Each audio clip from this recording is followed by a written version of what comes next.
You're about to listen to TADPOG, Tyler and Dave Play Old Games. It's a comedy video game podcast. We would like to stress that the hosts are not experts and are really just very crass commentators. Seriously, this is an explicit podcast that happens to talk about video games sometimes. So please enjoy this pretty okay podcast with Tyler and Dave.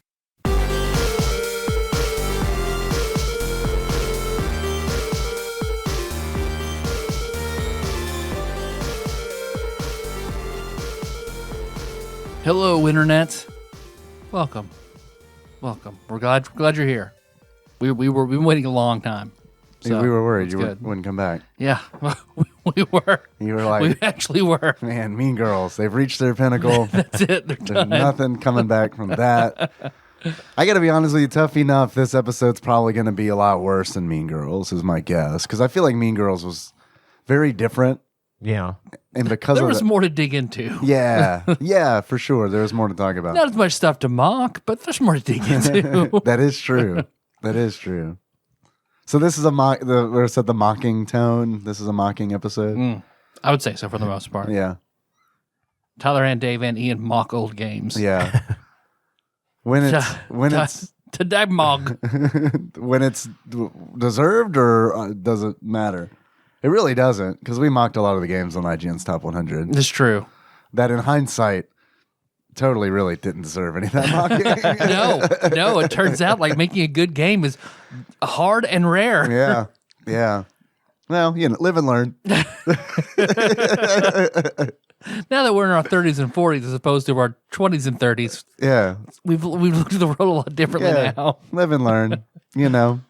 I'm sure people, if they started listening to us from the beginning, they're like, man, these guys hate everything. And then that's like why they just decided to stay on board. I also hate everything. Right, yeah. Everything does suck. Yeah, all right. This is for me. Well, Tyler and Dave play old games, and we're bringing on in a current streak to overthrow John Turley, Business Age Ian. Hey. Again, Hey, very happy Ian. to How have you y'all here. doing? Pretty good. I like this. Yeah? Yeah, it's great. How long can you keep it up? I love it. Oh, I can keep this up all night, baby. Perfect. Good. Oh, baby, oh, baby, oh, baby. Oh, baby. So am I trying to beat John's streak of consecutive episodes or total total. appearances? It's up to you, man. I Do don't. we even know Both. what that is? Phil? Yeah, it's like 86 or something like that. Oh, well, that won't be hard. At this rate, if it keeps up like this, it'll be easy. And he had an edge on you because when he was on the show, we were doing it twice a week, so he had double the opportunity to be on. Yeah, that's true. He That's was right. he wasn't on, but he was typically just on Wednesdays. But Right. the opportunity was there. So by that, He missed 50% of the shots he didn't take. That's right. Yeah, Michael Scott. So really, by that logic, you've already beaten his streak Yeah. because You he think missed about- Mondays and we were doing Mondays and Wednesdays. So yeah. you've already accomplished that goal. Okay. Well, there you go. But I don't know total. I don't know. Somebody will just have to, they'll do the math. There is a total somewhere. I've seen it. I need to find it again. Yeah, Phil, where is it? Where is it, Phil? Yeah, I know where's you it, did Phil? Oh, what you guys done this week? Anything interesting? Not really. No. Yeah. Just I get it. it seemed like a really long week for some reason. Oh, Yeah, Like it was. all day yesterday, I thought it was Thursday. Like I was gonna come out here last night, thinking it was Thursday, and it was Wednesday. You could have been. Yeah. I don't know. It's just been a weird week. Maybe the weather's fucking with my head or something. I don't know. But that's really all I've got to report.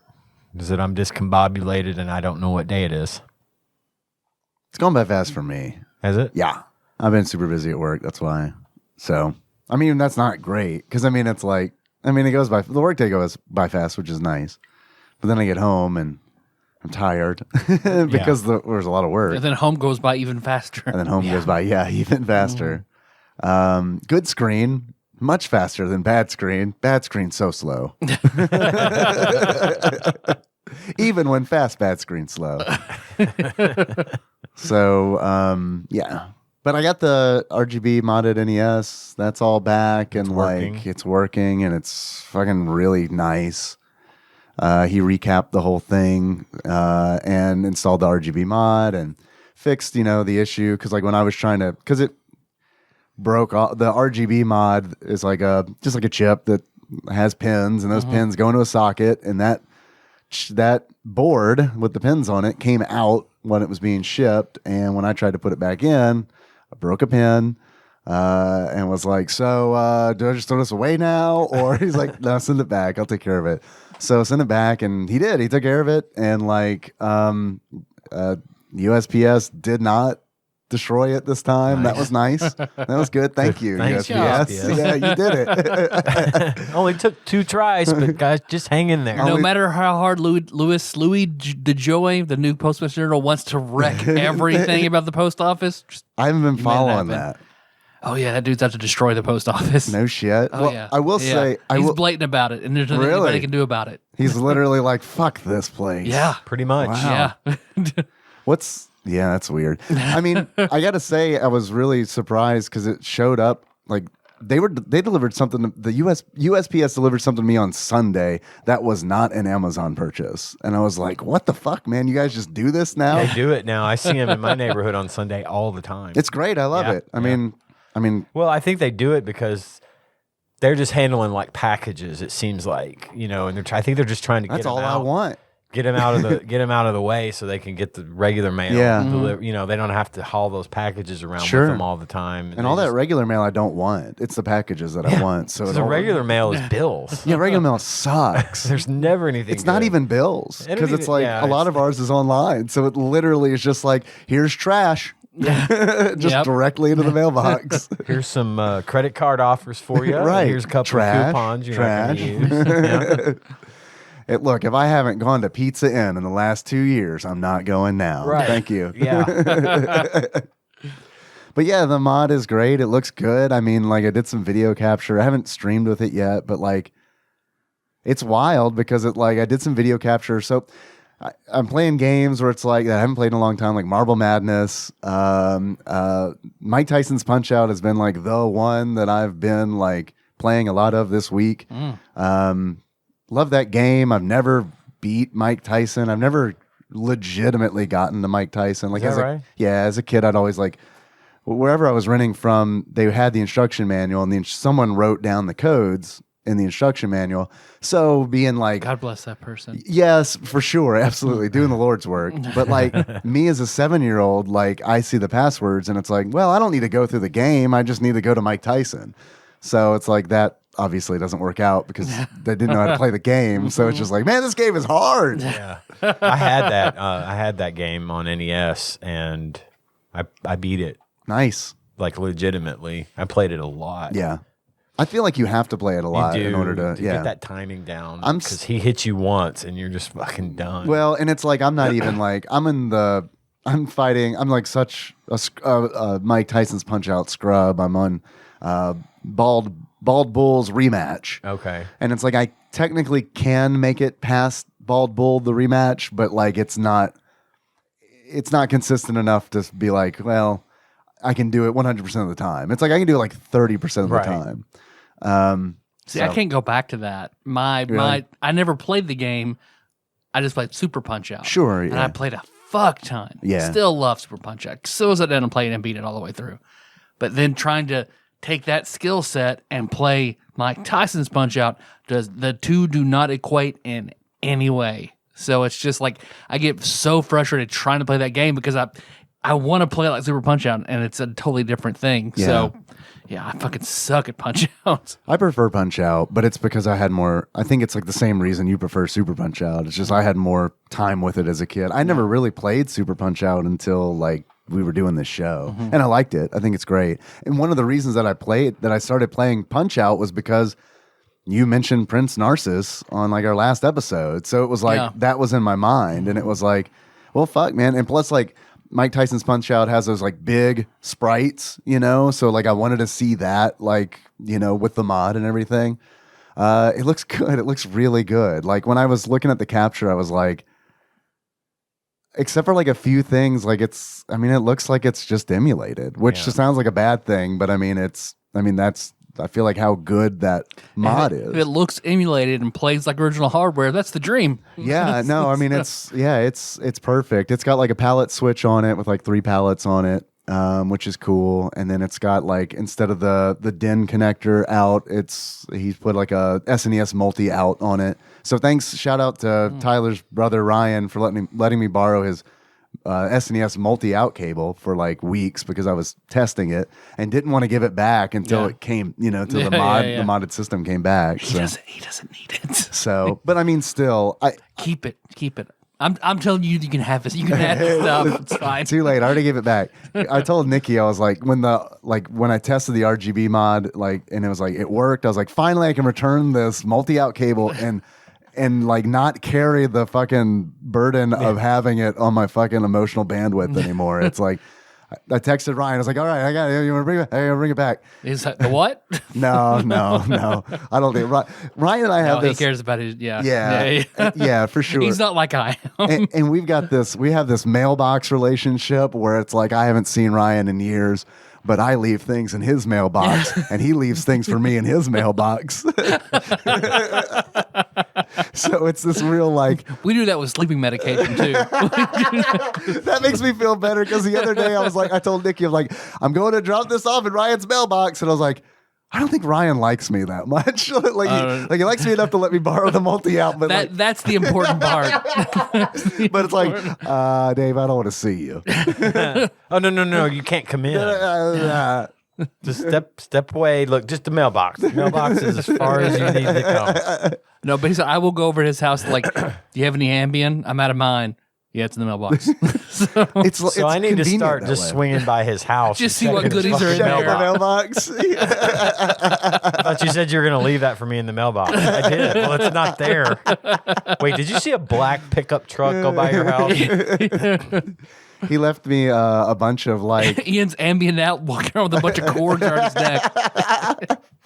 He left a bunch of SNES repro cards in there when I turned the multi out. So that was really nice. That was really cool.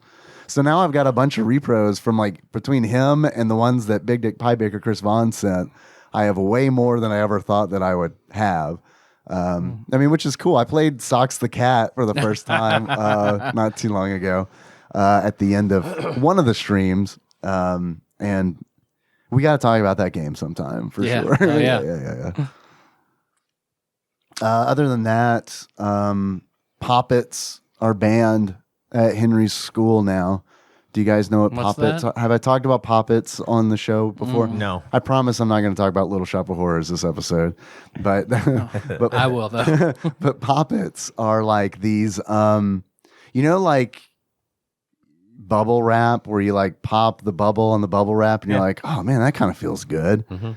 Poppets are kind of like that, but shittier because they don't give you the same. You just turn stuff inside out. Yeah, it flips it to the other side. Okay. And it's still okay, that was neat. They're fidget toys. They banned fidget toys? They are fidget toys, yeah. They banned fidget toys. And because I was talking to Henry about it today, because a couple of weeks ago, he was like, I got to get a Poppet. And it's like, what is a Poppet? And then he explained it the way that I just did, kind of. That thing that they call the girl in Pirates of the Caribbean? All right. I guess we can get you a pirate witch. Parlay Poppet. Wouldn't you rather have a nice boat race or a frog pussy, perhaps? This Poppet. 13 minutes in. You've had so many goddamn frog pussies in this Poppet. Audio beeves. They're back. In Poppet form. Yeah. I'm so glad you said that because he came home today. We got him a Poppet and gave him the Poppet and he brought it to school all happy.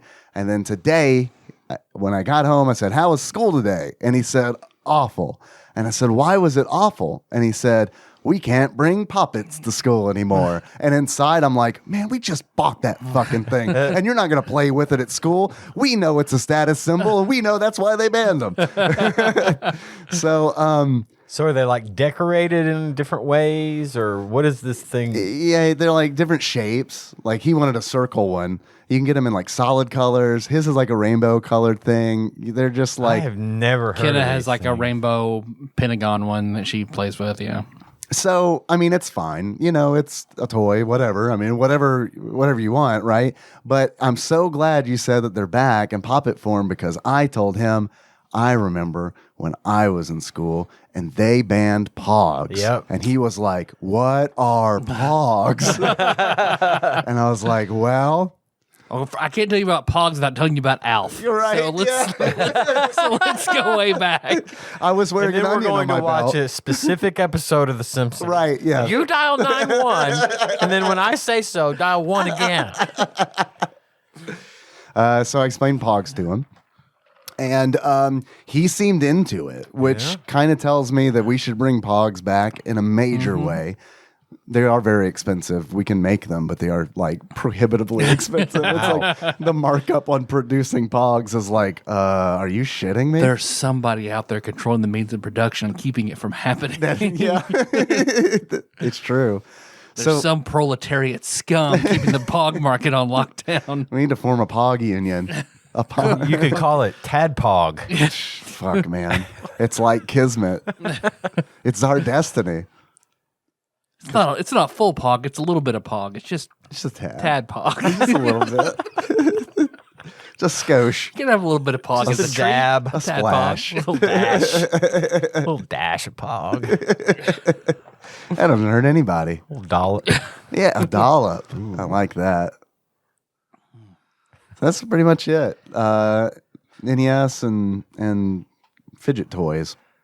I think you live, Tyler, in a place that is like there's some kind of geomagnetic force going on here because okay, you see my truck every week, and it's a Dodge Dakota. It's an old Dodge Dakota, 2004 model. I love my truck. We call it Truckosaurus, and Truckosaurus. occasionally the oil pressure gauge will just not come on when I start the car. There's nothing wrong with it. With the oil pressure, it's just the gauge is fucked up.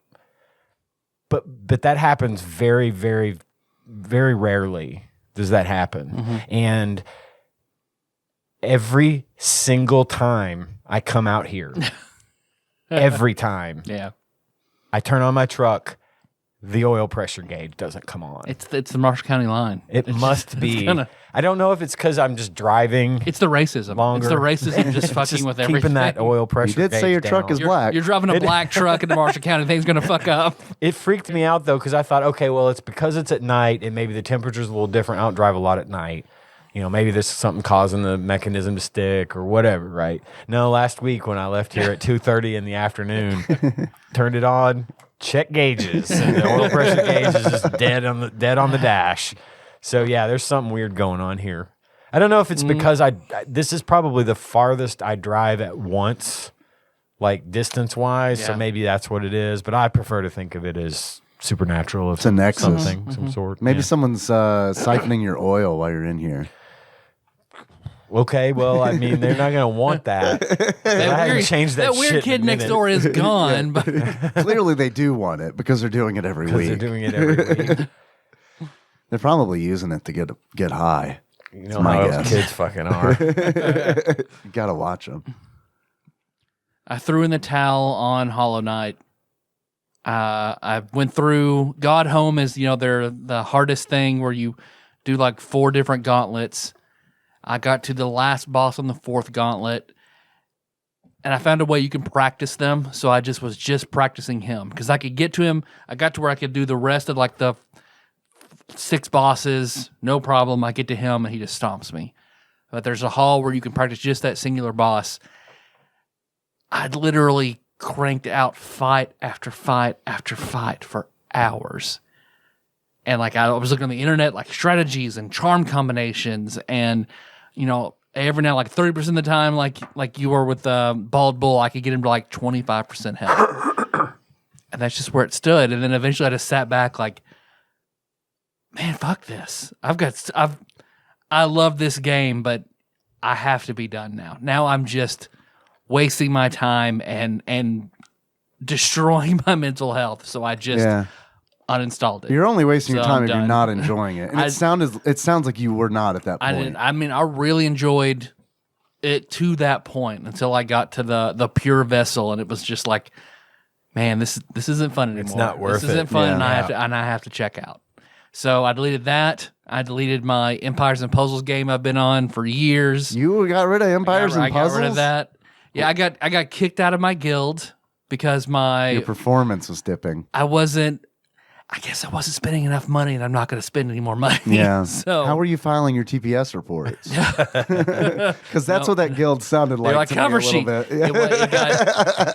It got leadership had changed hands a lot from when I first started, and because you have your characters, then you have like your troops that you equip, and they wanted like you had to spend a lot of money on these troops, and they wanted multiple max level. Well, I had one like max level troop for every color, but it's taken me years at that point for one. Like I would be having to spend hundreds of dollars to try and get a second and a third one maxed out. That's what they wanted, and I wasn't doing that, so they kicked me out. And it's like I was playing just solo for a while, then like a deal popped up, and I wanted to spend money on it. It was like, but why?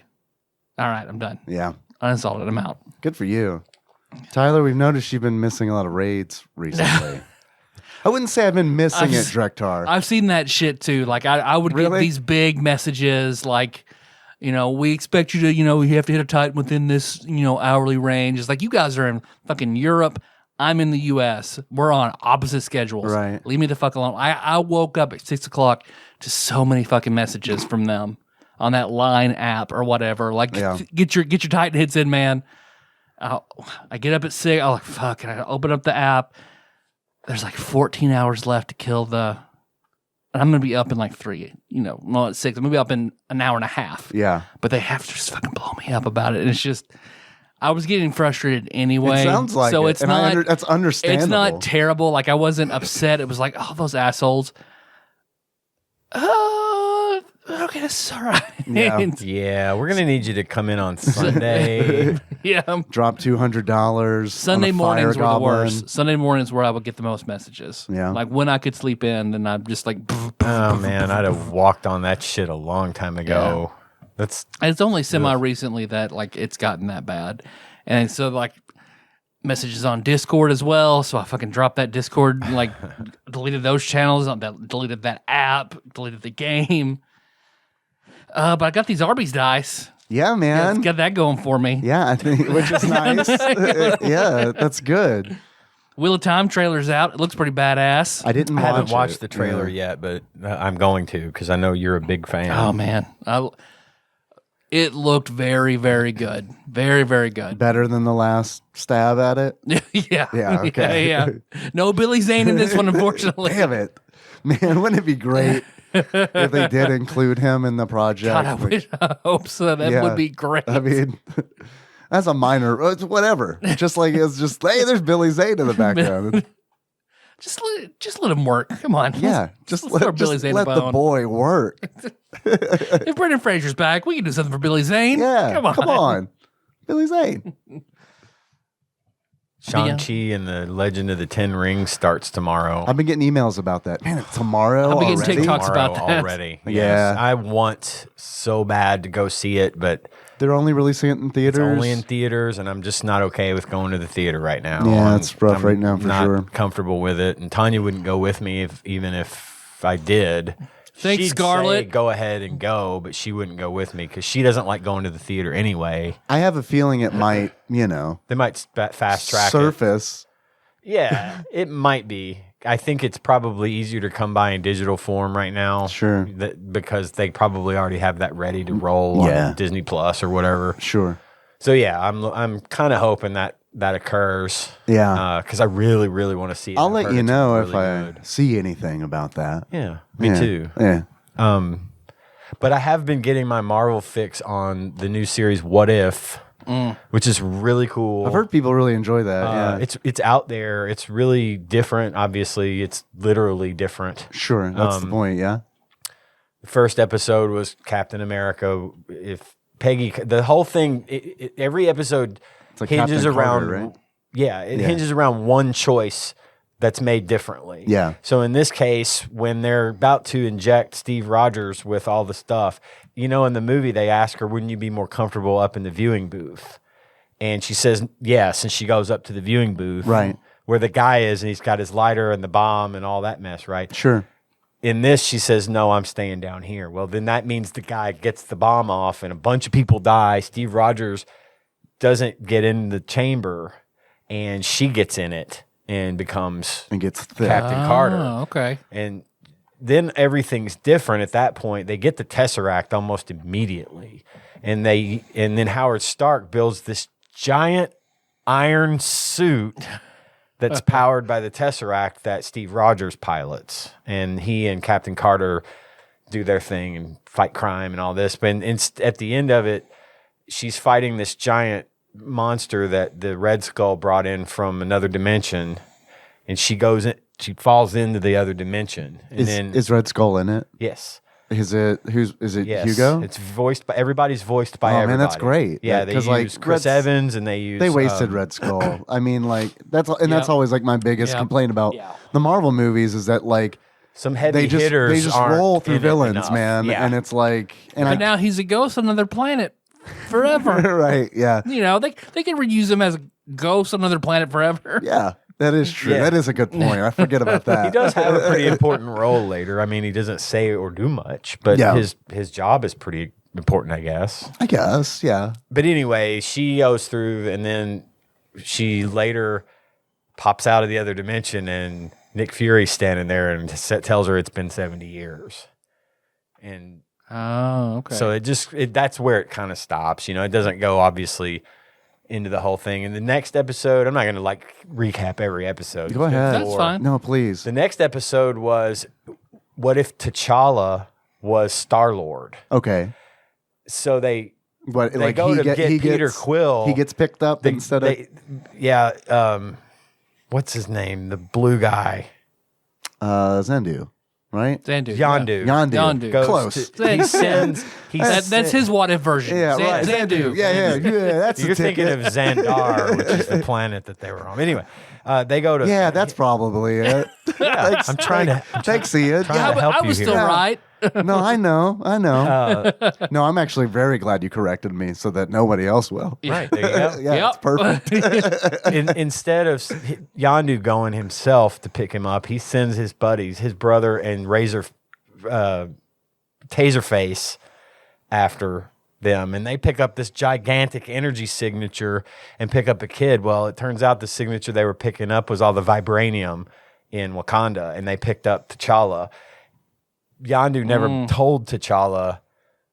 Well, he did, but he told T'Challa, Star-Lord, Earth, we can't ever go back because your country was destroyed. It wasn't. But he wanted to keep T'Challa. And instead of being like this criminal guy, T'Challa is this peacemaker. And he makes peace with everybody and like settles disputes with diplomacy and all this kind of stuff. He can fight too. But like talked Thanos out of this, out of the snap. And Thanos was actually working with their team. He was one of the pirates, just sitting there having a drink. And it was voiced by the dude that voiced Josh Thanos. Brolin? Yes, Josh Zandu. Brolin. Josh Zandu. Josh Xandar. Josh Yondu. From the Lost Boys. And actually, T'Challa's voice in this was Chadwick Boseman. Chadwick Boseman. I heard that and it was like the the last last- yeah. thing he did before he died. That was the last thing he did, like as an actor before he died. And it was so sad. Sure. Hearing his voice again and new content and all this stuff. And it's like, And knowing. and knowing. Yeah, right. But it was also wonderful because he did a great job. And anyway, that one unfolded. And then I can't remember. I'm having trouble remembering which one was the third episode. I watched it, but I can't remember. But I watched the fourth one today, and it was a Doctor Strange one. And this time, instead of he's actually with Christine, and they're going to dinner, and he wrecks the car, and she dies. he doesn't lose the ability to use his hands, but he still goes to Shangri-La or whatever to train to become a sorcerer so that he can get the time stone so that he can run time back. But he keeps running time back and she keeps dying no matter what he does. Like this time we didn't go down the bridge. The car wrecks another way. This time Doctor Strange leaves her and doesn't ever pick her up for their date, and the building blows up behind her and kills her. She's a fixed point in time, kind of like Doctor Who, where there's these points in time that cannot be changed no matter what happens. And her death is one of those things. And he ends up trying to he goes to these just dark fucking extremes to try and make that happen.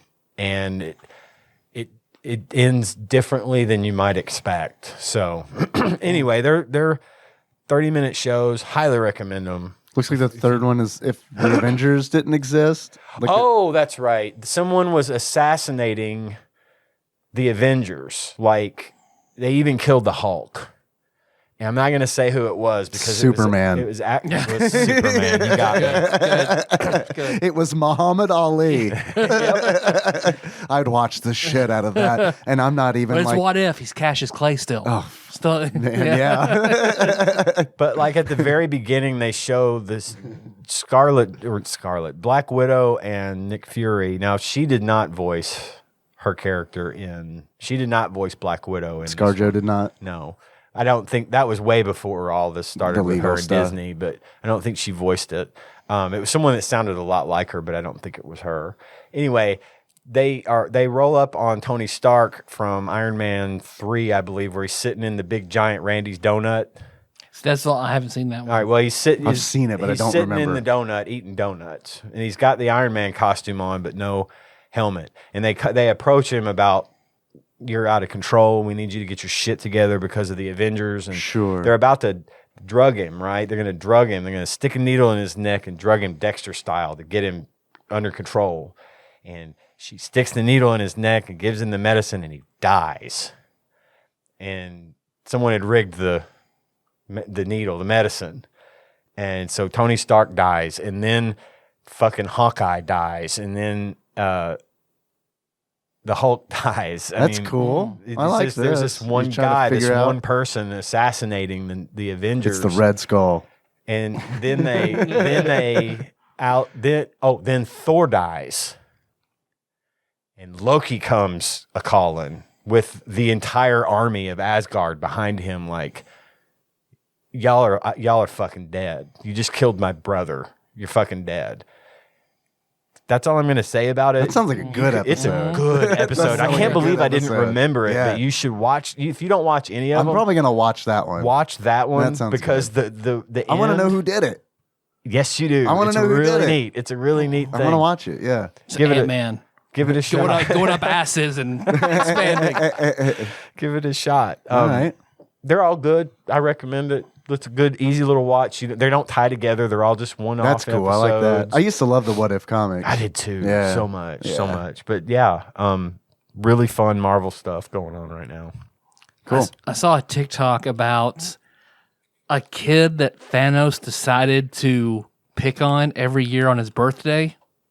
Like a random ass Earth kid that he would just decided to be evil and ruin his life, and he would like burn his cake or disinvite everyone to his birthday or slash his tires. There was a whole big comic where the kid's like 38 and just dreads his birthday every year. This wasn't an actual published it was an Marvel actual comic. Okay. He only missed it once because that was the events of like him fucking with the Avengers, so he couldn't make it to his birthday 1 year. Oh man! And he thought it's over, it's done. Right. And then the next year he's like, "Sorry, I missed last year. You get a double dose this year." Oh and fucks my with him all over God. again. This sounds like a Mr. Show thing. Yeah, or something, you know. I like this. It's a mayo mustard. Mayo stirred and mustard mayonnaise. Mustard mayonnaise. Whenever I finally saw that in the grocery store, I took a picture of my phone, like meaning to post it somewhere, but like, goddamn, they were right. Dad, it's my wedding. I can't. I gotta get this Mayonnaise will expire before mustard. Are we getting another season of Bob and David? Like, is that going to happen? We're supposed to. I know, right? know I when. haven't seen anything. And with Bob Odenkirk's health, worried about him. I was Yeah. terrified that they were going to say he had died. You know, he apparently had a heart attack, and I didn't know that. yeah, he had a heart attack, and he was filming Better Call Saul. Sure. In the final season, and they had to rush him to the hospital. He's okay, but I think he's taking some time now to rest. I have a feeling it had to do with that movie he did, which was good. That was such a good movie, but he put, you could tell he had to train super hard to step up and do that role, and I bet that had an effect on him. Probably did. I mean, he was in really good shape. I was impressed with all the stuff he could do. Yeah, I was impressed with what Christopher Lloyd could still do. God, I know, right? That was a really good movie. I enjoyed it. What was it called? Fuck. Now I'm gonna forget. I can't remember. Fuck all today. Something? Unzandu. Unyandu. On Donner. On Blitzen. It'll come to me later, and I'll blurt it out, and nobody will know what I'm talking about. But yeah, if Bob Odenkirk is, I just hope it doesn't put the kibosh on the one more season of Mr. Show, because that was my favorite. That was probably my favorite HBO joint. With Kids in the Hall, a very close second. It was Kids in the Hall until Bob and David, and then it was Bob and David. The movie is Nobody. Nobody Yandu. Xandu. Yeah, nobody's No Zandu. Xandu. Well, you guys want to talk about whether we're each tough enough? Hey, punk. Yeah, I have a test I put together to determine whether or not we're tough Sweet. enough. All right. Okay, I'm probably going to fail. Yeah, we can't do. It's not like real good podcast material. We just strip down and just run into walls for 40 minutes and See then who stays up the longest. see who stays up the longest. With full erections. Perfect. Oh, yeah. That's optional, but it's gonna happen. Yep. Hey, give me that Blue Chew. Need those Blue Chews over here. We need that Blue Chew sponsorship so we can get that shit on the discount because I'm ready to experiment and share my stories. That could aid in your search for the come button. It could, but I don't. It could. I'm not saying I really need the help, Right, but right. especially on the search for the come button. We're just going to have to grind this out. Come on. All right, I got a Blue Chew. Double XP. Let's do it. Yeah, It's a double XP weekend. yeah. Well, Yeah. I'm excited about your test. Let's talk about this game. Hey, punk, Are you tough enough? Master the moves to master me. That's kind of weird. Is essentially the full name of this game. Yeah. Because that's what's on the front of the box. It looks like a potato chip bag. That's going to make that. That's going to make that SEO frowny face not become a smiley face. It's like Yeah. a bag of artisanal potato chips, and the graphic designer just worked way too hard on it to make it look edgy. It's very, to me, it looked like it's very comic book style, which I have in my notes. That looks like one of Magneto's acolytes getting hit in the stomach by Cyclops' beams and then saying, "Are you tough enough?" no, absolutely. Absolutely. I looked up, I tried to Google who illustrated this because it totally looked like a Marvel comic book artist, like 100%. That style is very, very reminiscent of exactly the X-Men reboot when we were kids. The name of the game is super confusing. On several different databases, it is Tough Enough, and on Switch Online, which is why we're doing this, because this game is on the SNES Switch Online service. The Switch Online shortcut in the randomizer. Right? Yeah, it's a little side tangent. It's listed there as Tough Enough, but on some reputable video game databases, it is listed as Hey Punk, are you tough enough? Because the box art is just that. Yeah, those confusing. words. But what's the Japanese name? Dead Dance. Dead Dance. Dead Dance. That's actually a much better name. It's a better name. Does it make any more sense? I guess a little. Maybe. Ted Danson's Dead Dance is what I would like to see. Yeah. What era Ted Danson though? Becker, Cheers, Or The Good Place. The Good Place. I do like old Ted Danson. Is it time travels like a Mortal Kombat story? You go through all the different phases. Multiple Ted Dansons. Yes. The So what if Ted Danson? Ted Danson multiverse? Yeah. Doctor Strange is behind this. Dude, is Ted Danson? Who is he in the Marvel universe? Nobody yet. Fucking get on it. He should be surprised. he should be Arcade though. Fucking get on it. I would love Ted Danson as Arcade. I want Wayne Knight as Arcade. Oh, okay, that's good. That's fair.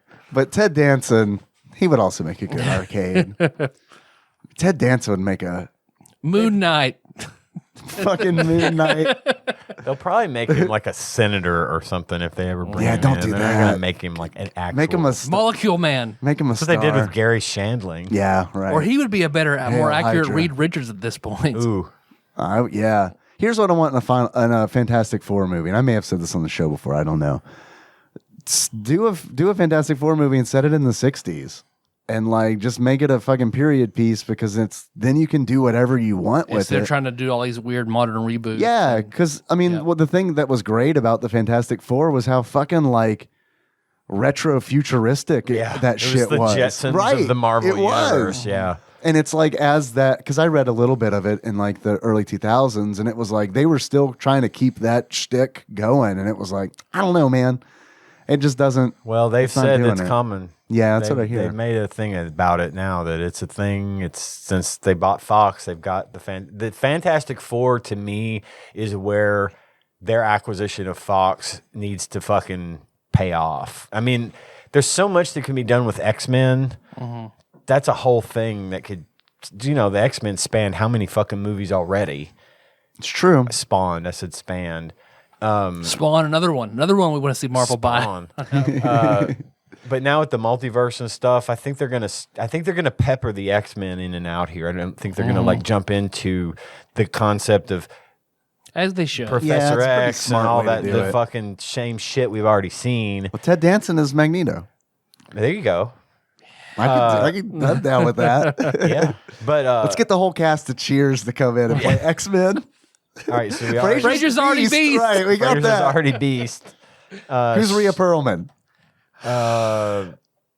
Fucking the one you can't touch. Rogue? Yeah, Rogue or Storm. Rhea Perlman as Storm.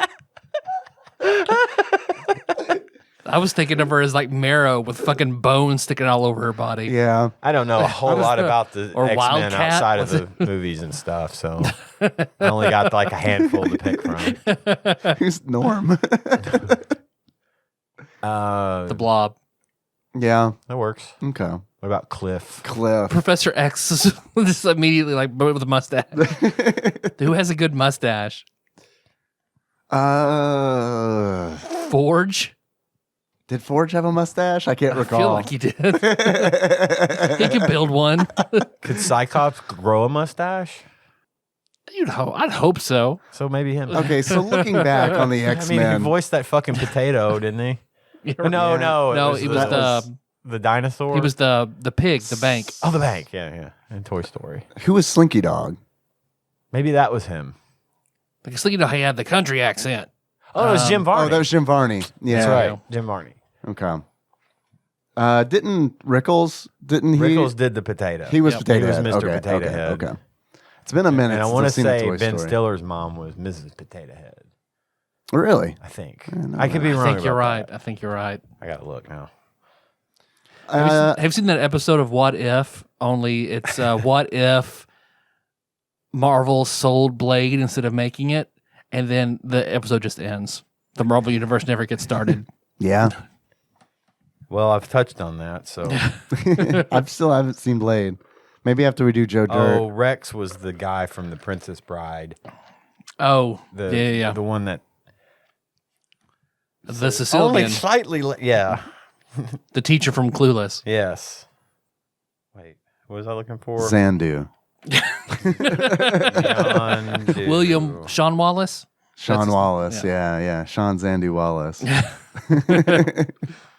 Wait, we didn't have a Mrs. Potato Head until Toy Story 2, did we? I've only ever seen the first Toy Story. I haven't seen 2, 3, or 4. I've ridden the ride and watched the first movie. How was the ride? It was good. Are you on a conveyor belt, like heading towards a furnace? You're on a conveyor belt. You're on a conveyor belt with it's like an interactive ride where you have like a thing where you're like shooting a slingshot, shooting balls at stuff as you It's like one of go the down. light gun game kind of thing. Yeah. Yeah, okay. No, it wasn't. Cool. It was, a huge fucking lie. Estelle It was a lie? Harris. Yeah.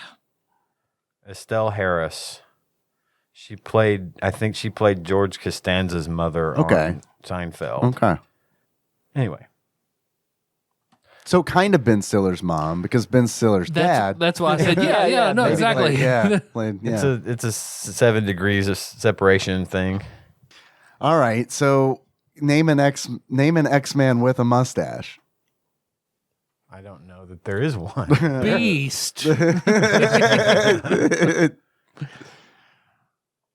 Yeah, I don't know of one. I mean, what is Wolverine's brother?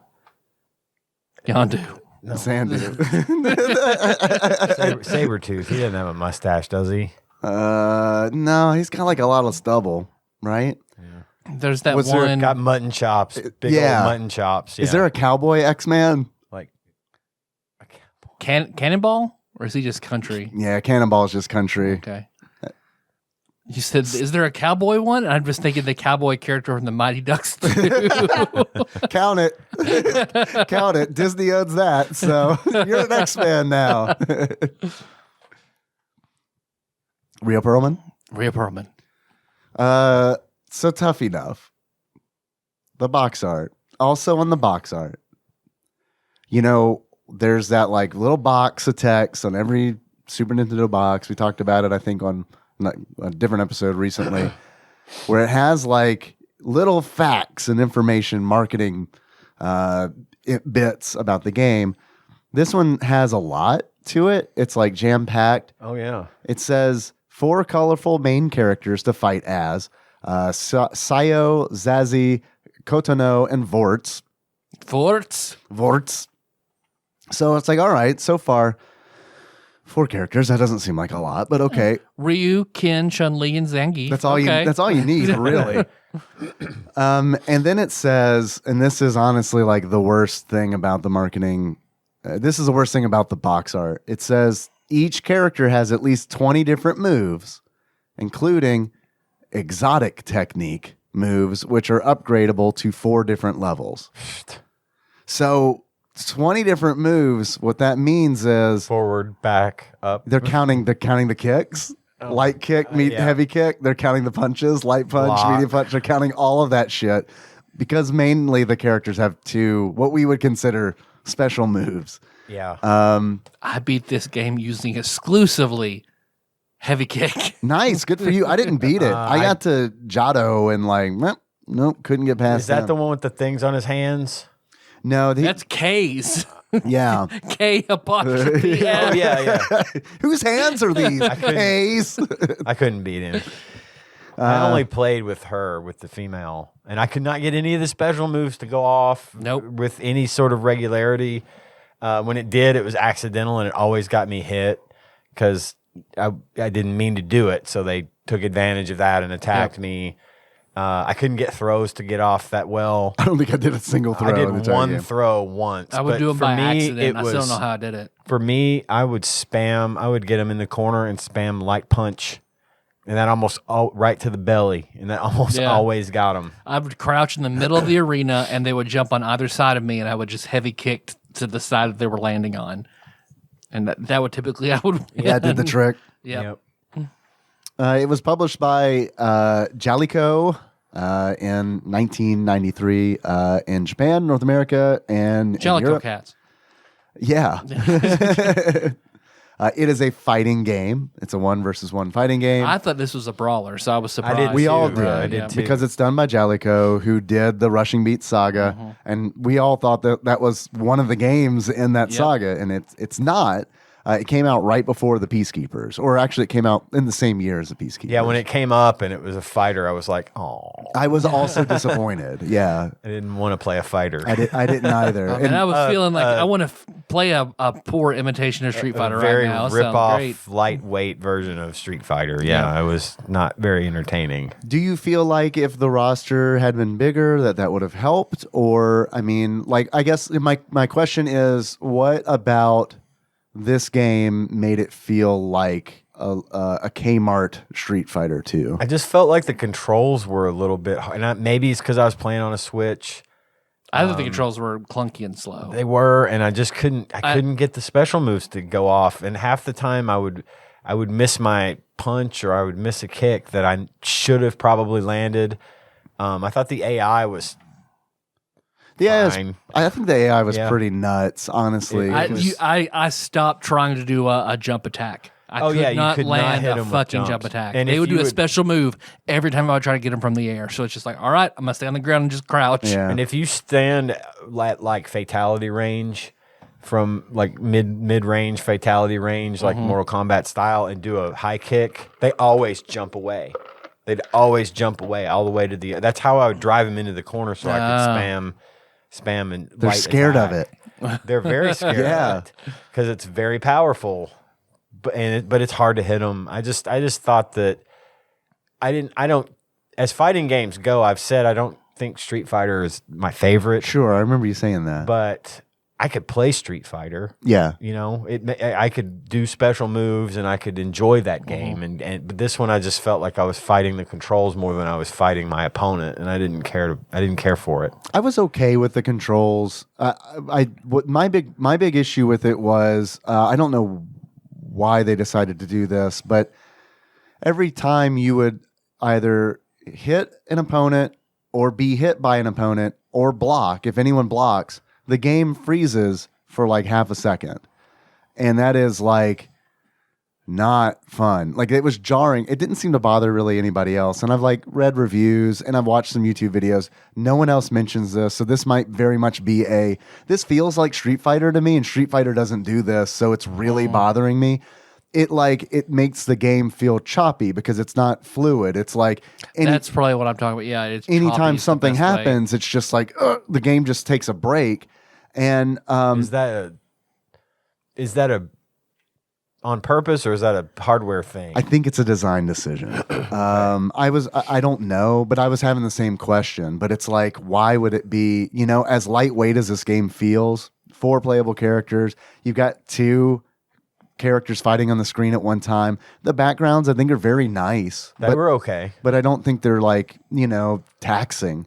So I think it's a design decision. I think what they were trying to do was make every punch and every block feel meaningful. Like they're putting emphasis on the fact that you landed a punch. Right. Or a punch was landed on you. Yeah, I didn't need that. They had the little sprite that had the little orange bang sprite when you hit somebody. Right. That's enough. That's enough. And it's like, but it felt to me like, how in like Street Fighter, where like you land that last hit, and it slows down. It kind of felt like they were like, that's a good idea. What if we did that for every hit? Every hit, right. Kids love that.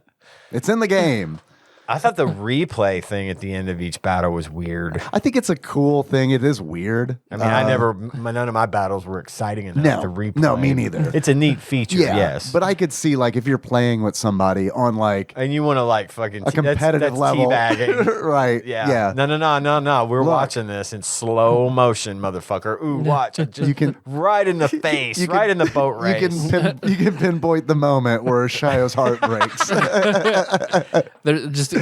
Sort of piggybacking on your point, what this game does feel like, okay, people love dipping French fries in ketchup, so what we're going to do is freeze lines of ketchup shaped like fries. This game is ketchup fries. And it also feels a little Kmarty because instead of the bars of health being at the top, they are on the sides. Right, which vertical. crowds the viewable area anyway. I don't dig it. Yeah, I don't like that either.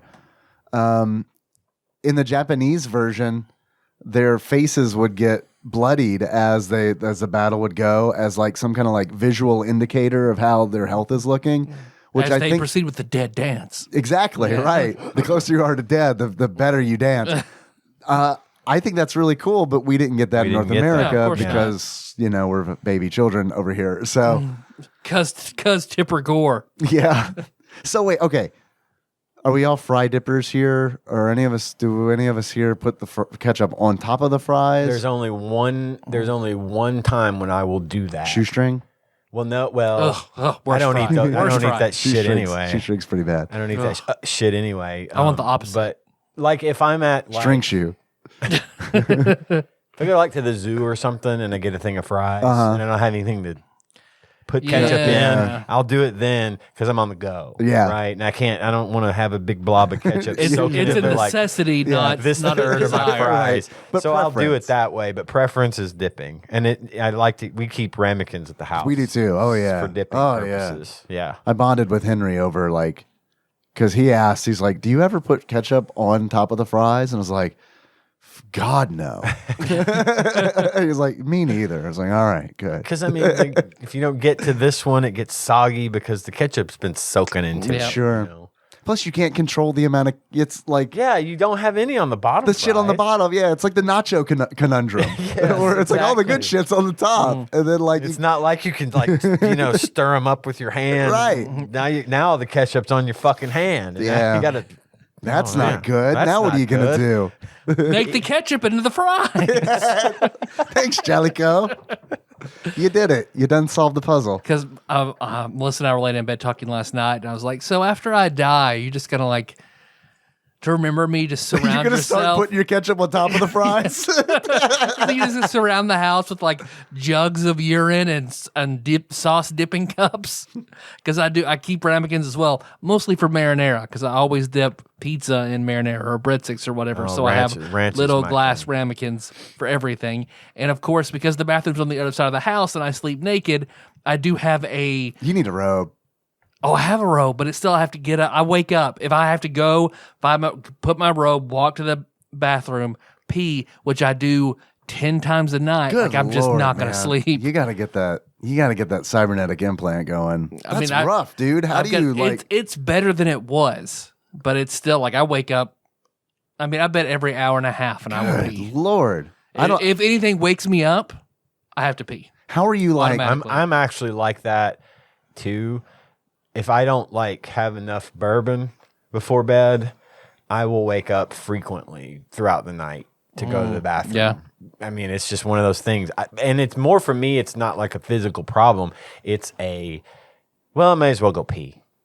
It's like a boredom thing? Well, I'll wake up and I'll feel like I've got to pee. And I'm like, if I don't go now, I'm going to wake up in a couple more hours and really have to do it. So my bathroom is right next to our bedroom. You don't want to rock that awesome pee boner at 6 a.m? No. That's like the best, man. It's like, look at this. This is the best it's gonna get. See, the only show I've ever heard that recognized in is Trailer Park Boys. What, a pee boner? A pee boner.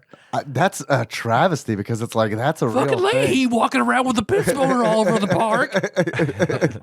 It's kind of like the best. That's as good as it gets. Is like. I mean, if you want it, now's the time to get it because like Blue Chew ain't got shit on a pee boner. So I'll cut the top off of a laundry detergent, like the big yellow jug, and I just have to roll out of bed. I'll pee in that, and in the morning just dump it out. So, oh man, that's the best thing I could do. Is like, I don't like so that. Melissa, whenever I die, you become a hoarder of dirty sauce cups and laundry jugs. Howard full of pee. Hughes. Yeah. Let your fingernails grow all long and shit. How about like a? It was fine when we were in the other bathroom or the other bedroom because the bathroom was just right beside me, so I would just roll and pee. But where I am now, it's like it is a bit of a walk. That's what I got to do. 3 o'clock in the morning. Yep, and of course, if I make a noise, Bella's going to start going nuts. So at you? Oh yeah, any noise. Like if I can go out. I mean if I'm still up on the weekend at like 2 a.m, if I go out the back door to get at go to the car, I come back. She immediately just goes barking. nuts. Yep. Clem's pretty like bad about barking at stuff outside. But, that's what Penny's does. But in the house, she's okay. No, Penny's the opposite. Penny barks at everything that goes past our house that's not us. Yeah. When she's inside, but if I took her out, she would start drooling and put her head down and be all tail between her legs, afraid of everything. Really? Yeah. Clem just wants people to like pay attention to her, and like I tell people that like someone will be walking down the street and she'll like dart at them, and she's on a leash, of course, and I'm holding her back, and she's like really wants to get to, and I'm telling the person, it's like she just wants to say hi, and the people are always like, I don't think so. Doesn't look like it. Yeah, doesn't look like it, and it doesn't because she's barking at them. Yeah, what's that TikTok? Oh, don't worry, the dog's not going to bite. Are you going to bite me? And just the dog's face.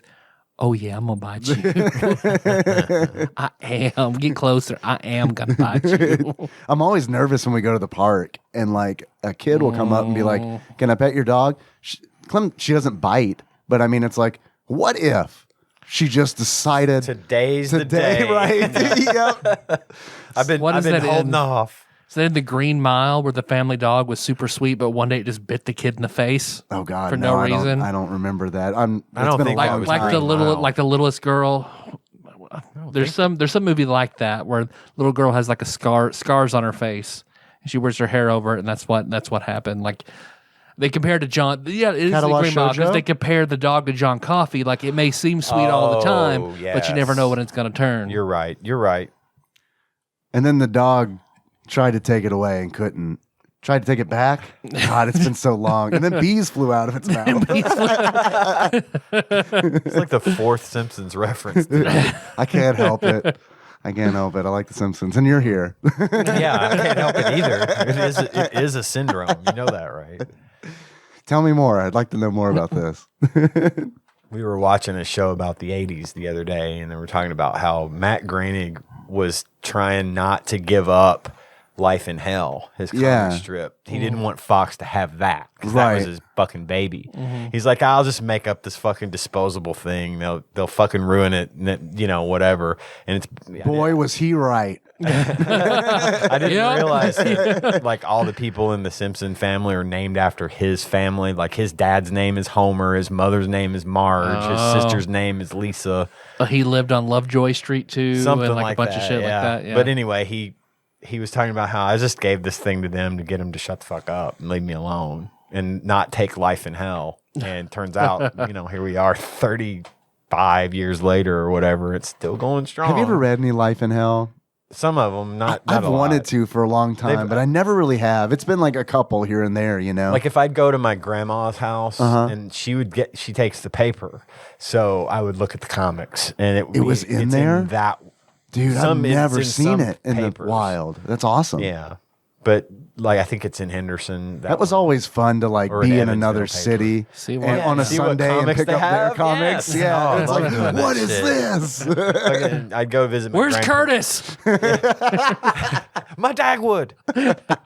My Blondie. I'd go visit my grandma or my grandmother in Owensboro as well. And of course, they were avid newspaper readers. And every Sunday morning, get that big comic section out. And, Yes. Ooh, we don't have this one. Or, Yeah. Or they fun. have a whole page of puzzles in this paper. You know, like a What the fuck is pearls crossword before swine? This is horse shit. crosswords and word searches and all this crap. I'm like, man, our fucking paper sucks. I remember seeing because I was a big Calvin and Hobbes fan when it was, and still am, but when it was going on. And I remember our paper did like the condensed Sunday version because like Bill Watterson would do like essentially 2 disposable panels. Right. Because it's like some papers would just chop that shit off, but he wanted to do it, you know, in a bigger format.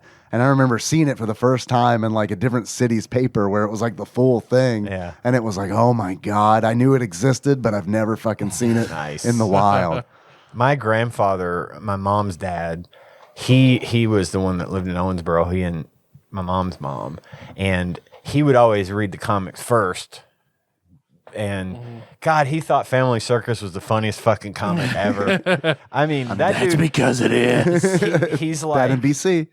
this guy was like super short, and he looked like a scientist from the 1950s. I mean, he had the thick black glasses and a pocket protector, and he always wore a button-down short sleeve shirt and khaki trousers, and his hair was slicked back. You know, I mean, he looked like somebody, just the most stereotypical 50s guy you've ever met, right? But he would sit at that table and laugh his ass off at Family Circus, just like, I mean, Garfield didn't do shit for him, but Family Circus, that Jeffy must have just really you're pushed either some a buttons. Family Circus scientist or you're a Garfield scientist. There's no in between. That Venn diagram was two different circles. Yeah, completely. And he was a nice guy, but he was not much of a laugher. You know, you just didn't ever. Well, he read usually- Family Circus. But boy, when you want to see him laugh, just sit next to him at the kitchen table on Sunday morning. As soon as he'd get done with Family Circus, he'd go at it for a good 10 minutes, just chuckling. Did you ever do the silly putty in the Sunday paper? All the God, fucking man, time. that's I good loved shit it. right there. Ruined a lot of silly putty doing Sure. Yeah. Why is it gray immediately? That's copyright infringement again. that. Oh, it is. I was pirating. I was fuck. pirating at a very early Ian, would you age. download a car? You wouldn't steal a purse, would you?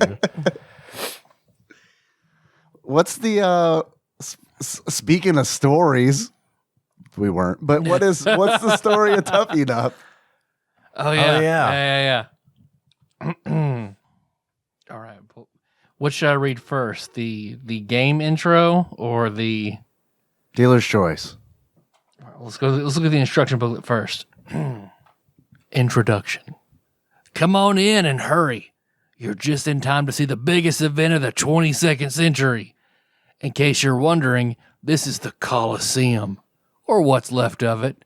It is one of the few buildings left standing after the Great War of 2151, when warlords from 4 states took up arms against each other in a violent power struggle. Okay, I want to pause for just a second. I'm sorry. What 4 states? What 4 states were left in the 2050? Solid, liquid, gas, and magma. So not Colorado?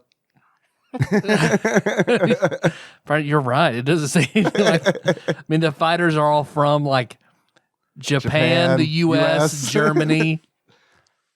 Do they mean They're like- countries? maybe they mean like countries. Yeah. nation states that formed after the war from the people that were left over or something. Neo Maybe. Chicago. Neo yeah, Chicago. something like that for sure.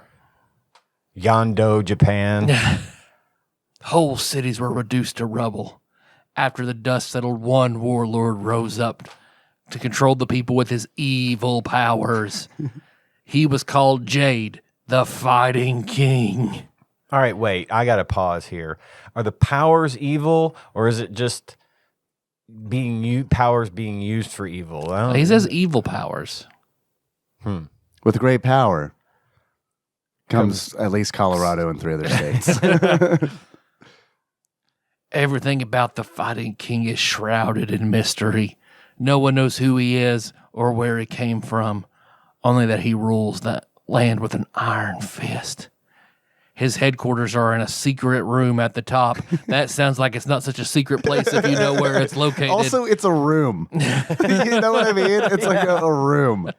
That's his. What are You your? just get the one. What's your headquarters? I got a room. It's a room up You there. guys, this is my secret room. Stay out. It's at the top. 'Cause I'm the king of fighting. My room is at the top, and it's the best. And it's a secret. There's a sign on the front that says "Top Secret, Stay Out." This means you. No Jade's girls room. allowed. Only Jade's one room. fighter at a time.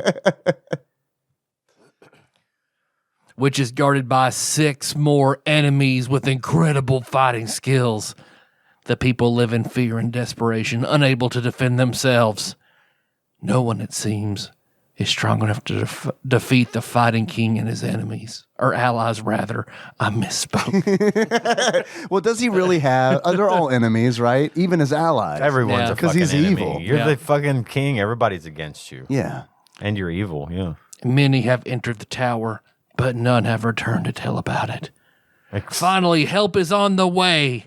4 brave champions, very expertly Hold on. coordinated. Pause. said- Did you say he said trampions? trampion. Because you just Champions, shit. You invented a word that I love. Actually, does that change what 4 states it is? Louisiana. Sorry, I was born there. I can say that. Michigan, New Jersey. And all the trailer parks molded into one trailer park. the stacks. The trailer park champion. Yeah. Finally, help is on the way. 4 brave champions have traveled from distant lands. each a powerful warrior with strength and determination to end the reign of terror and restore peace to the land.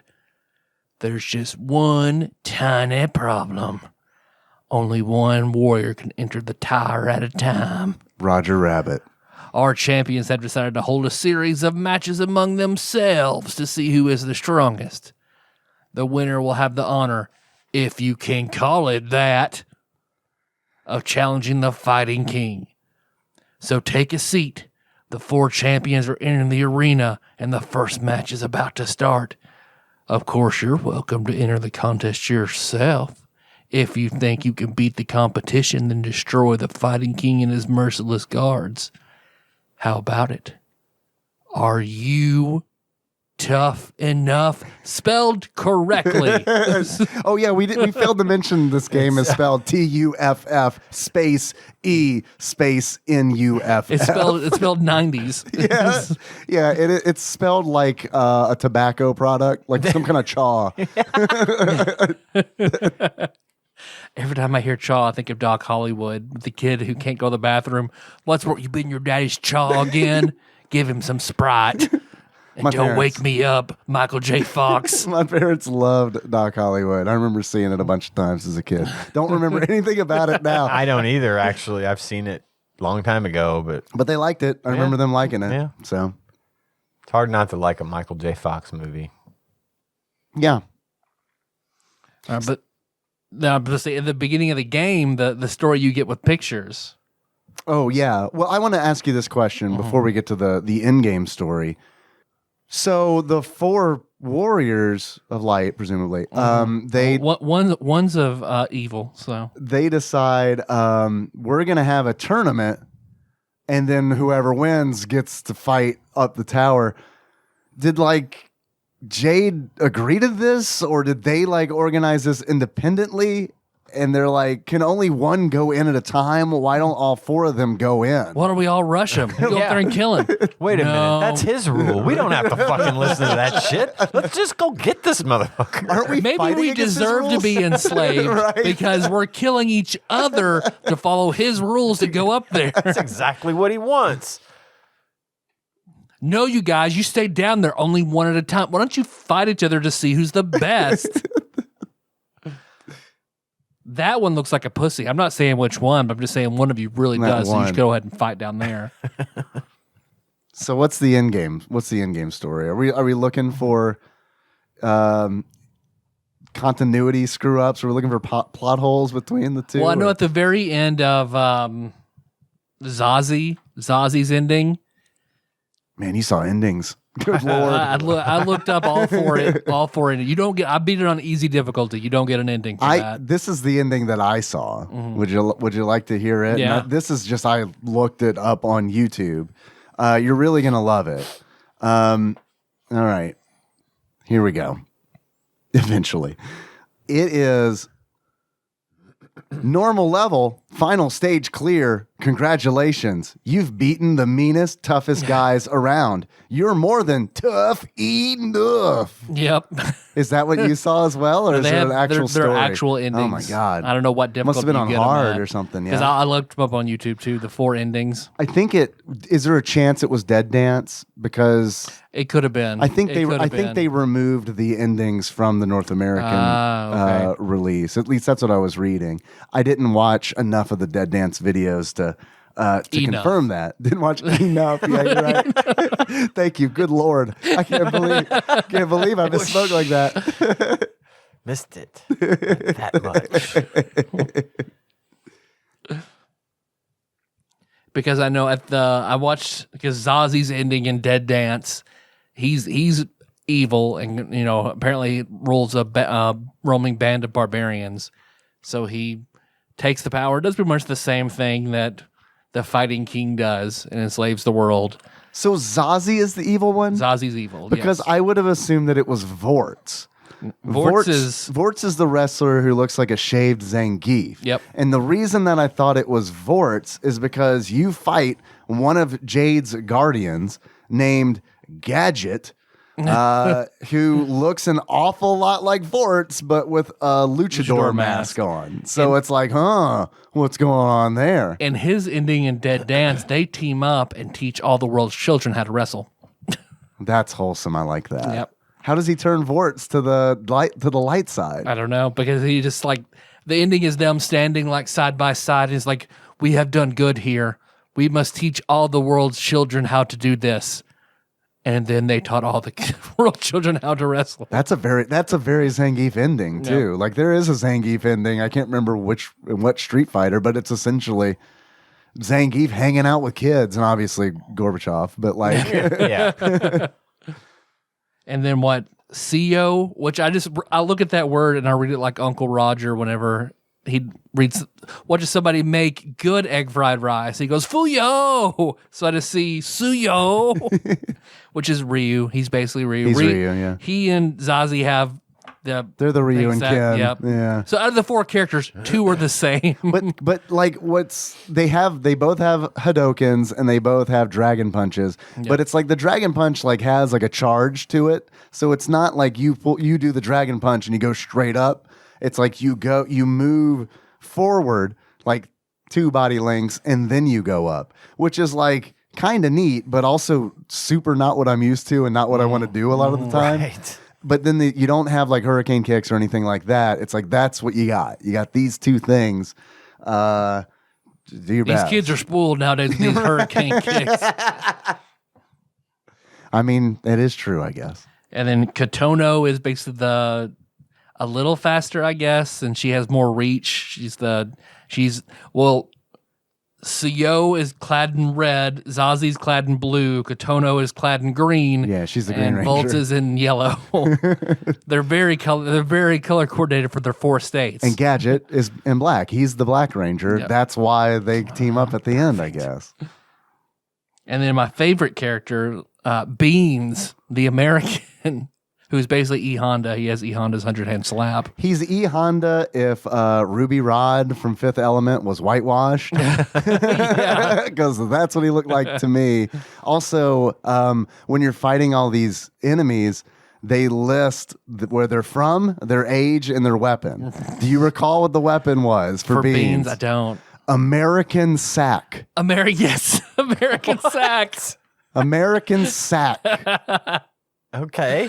He fought with his fists and his feet. I didn't see. So it's his gumption. Maybe American it's his sack. He's sacked up in an American way. Yeah. Man, sacked up in an American way. I like that. That's the subtitle of a Duke Nukem game. Because CO has bare fists. Zazie is bare fists. Katono is ninja sword and ninja daggers. ninja dagger. Mm-hmm. Vorts is great strength. Yeah, his weapon is great strength. He's 31. Gadget is also great strength. Yeah. Beans is American sack. American sack. My sack of American beans. Siru has like metal feet or something. Zero is ninja sword. He's Shredder. He's the samurai. He looks He's like the samurai. Shredder. He's Yeah, the samurai. He's hard. Ray is the pretty boy Bishonen, who his weapon is iron shoes. Iron shoes. Yeah. K's is like the Voldo, the fucked up weird one. Where It has the really long metal from the elbows The is cut weapon off to arms. have like the long metal Yeah, arms. he's the one I can't beat. I save stated after I beat him in one round just so I could Pick up the next pick round. up round 2 each time and not have to keep fighting him because I was having a lot of trouble with him. Yeah, he's kind of tough. He's just got that long reach, and then he's got that one move where he makes this electrical field go that goes from top to bottom. That's unblockable as far as I could Can't tell. do anything about it, and it keeps pushing you back. Which is super. It's really annoying And that you he- can't block this. Well, and he's got that jet thing too, where he like does the almost like the square kick, like he just jumps up and some jets fire behind him, and he just rams into you. Yeah. And you can block it, but And he's big too. I mean, he's big not. guy. Yeah, he's a big guy, and he's got crazy reach, which is what makes him yeah. So if insane. you try to jump at him, forget about it. Zero also with the sword. Crazy reach. Yeah, that guy. He would always.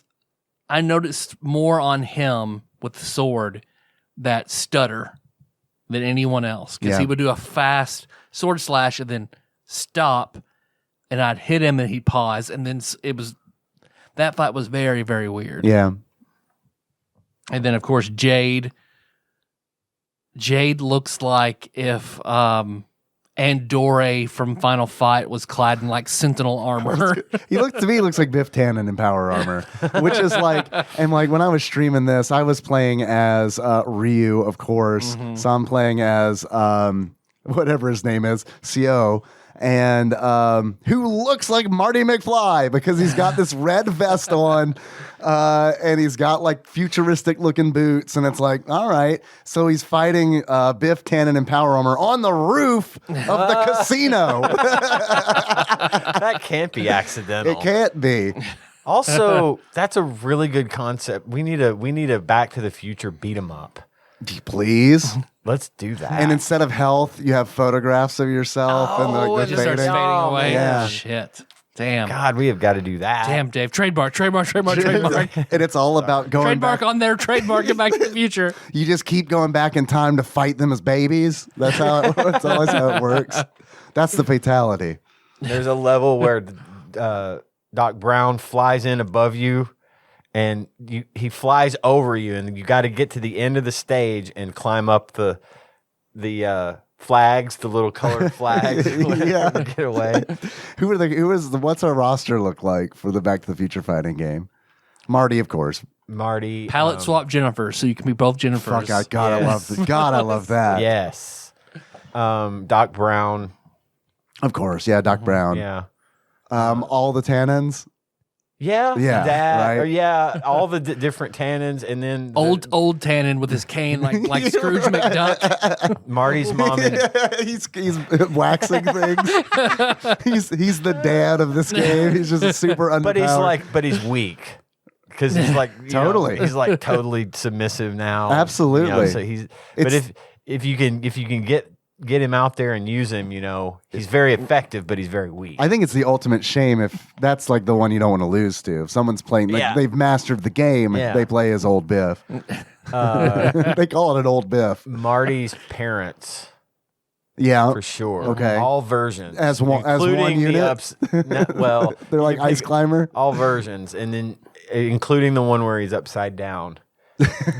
Oh, perfect. So what isn't the dad? What's his name? Christopher or Crispin Glover. Crispin Glover. Because he's in the first one, but he's not in the second one, Or the third one. and they just use his likeness, and he sued He and sued won. him, yeah. Yeah, well, they didn't. He couldn't. I don't remember what happened. There was something to do with the way he was paid or something, and he just wouldn't agree to be in it. And they had to look alike, basically. Yep. And you notice in the second movie, you never actually see him. They use the scenes where he's fighting Biff and stuff. It's like from a distance, so you can't tell that it's not him. Yeah. So, yeah, that was a bad deal.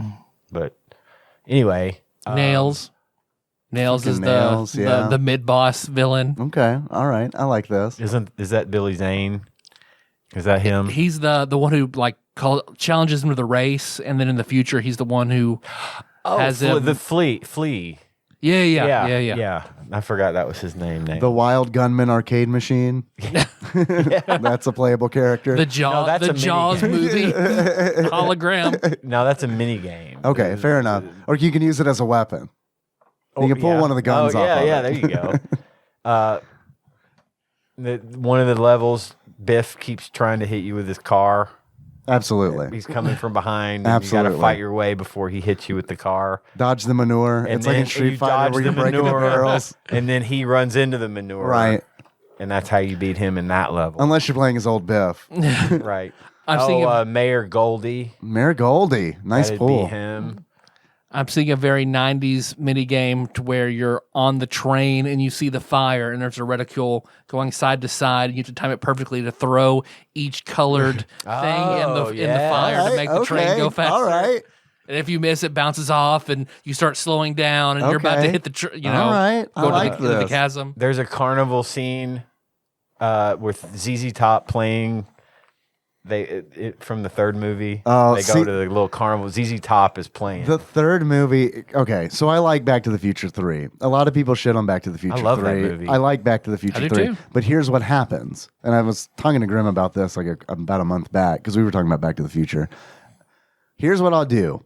Every time I want to watch Back to the Future, I'm like, I'm going to watch the trilogy. And then I watch the first movie, and then I watch the second movie, and then I'm like, man, I really want to watch the third movie, but fuck, man, it's like 3 a.m, so I guess I should go to bed. You got to start that shit early if you Right. want to get through it all. And 1 and 2 kind of like, I don't know, I feel like it kind of completes an arc. I know it doesn't really, but it's like 1 and 2 is like, okay, that's enough. It's not that I don't like 3, I do. It's just 3 just kind of always gets kind of It's very different. Yeah, it is different, and I like it. I think it's great. I loved it as a kid. It's It's like different, but Turtles it 3. isn't. It's very different. I've never seen Turtles 3, where they go Turtles back in 3 time is- to feudal Japan. Yeah. I It was like an age where I was still into Turtles, but I heard it was bad, and it was like, I don't really want to I don't want this to tarnish my Turtles feel, you know? So I never saw it. I'll watch any of them anytime. I don't necessarily have to watch them No, I'd watch them in together. order. I'm weird. And it's like, I mean, I would watch them in order anytime. But if Back to the Future 3 happens to be on, I'll watch it.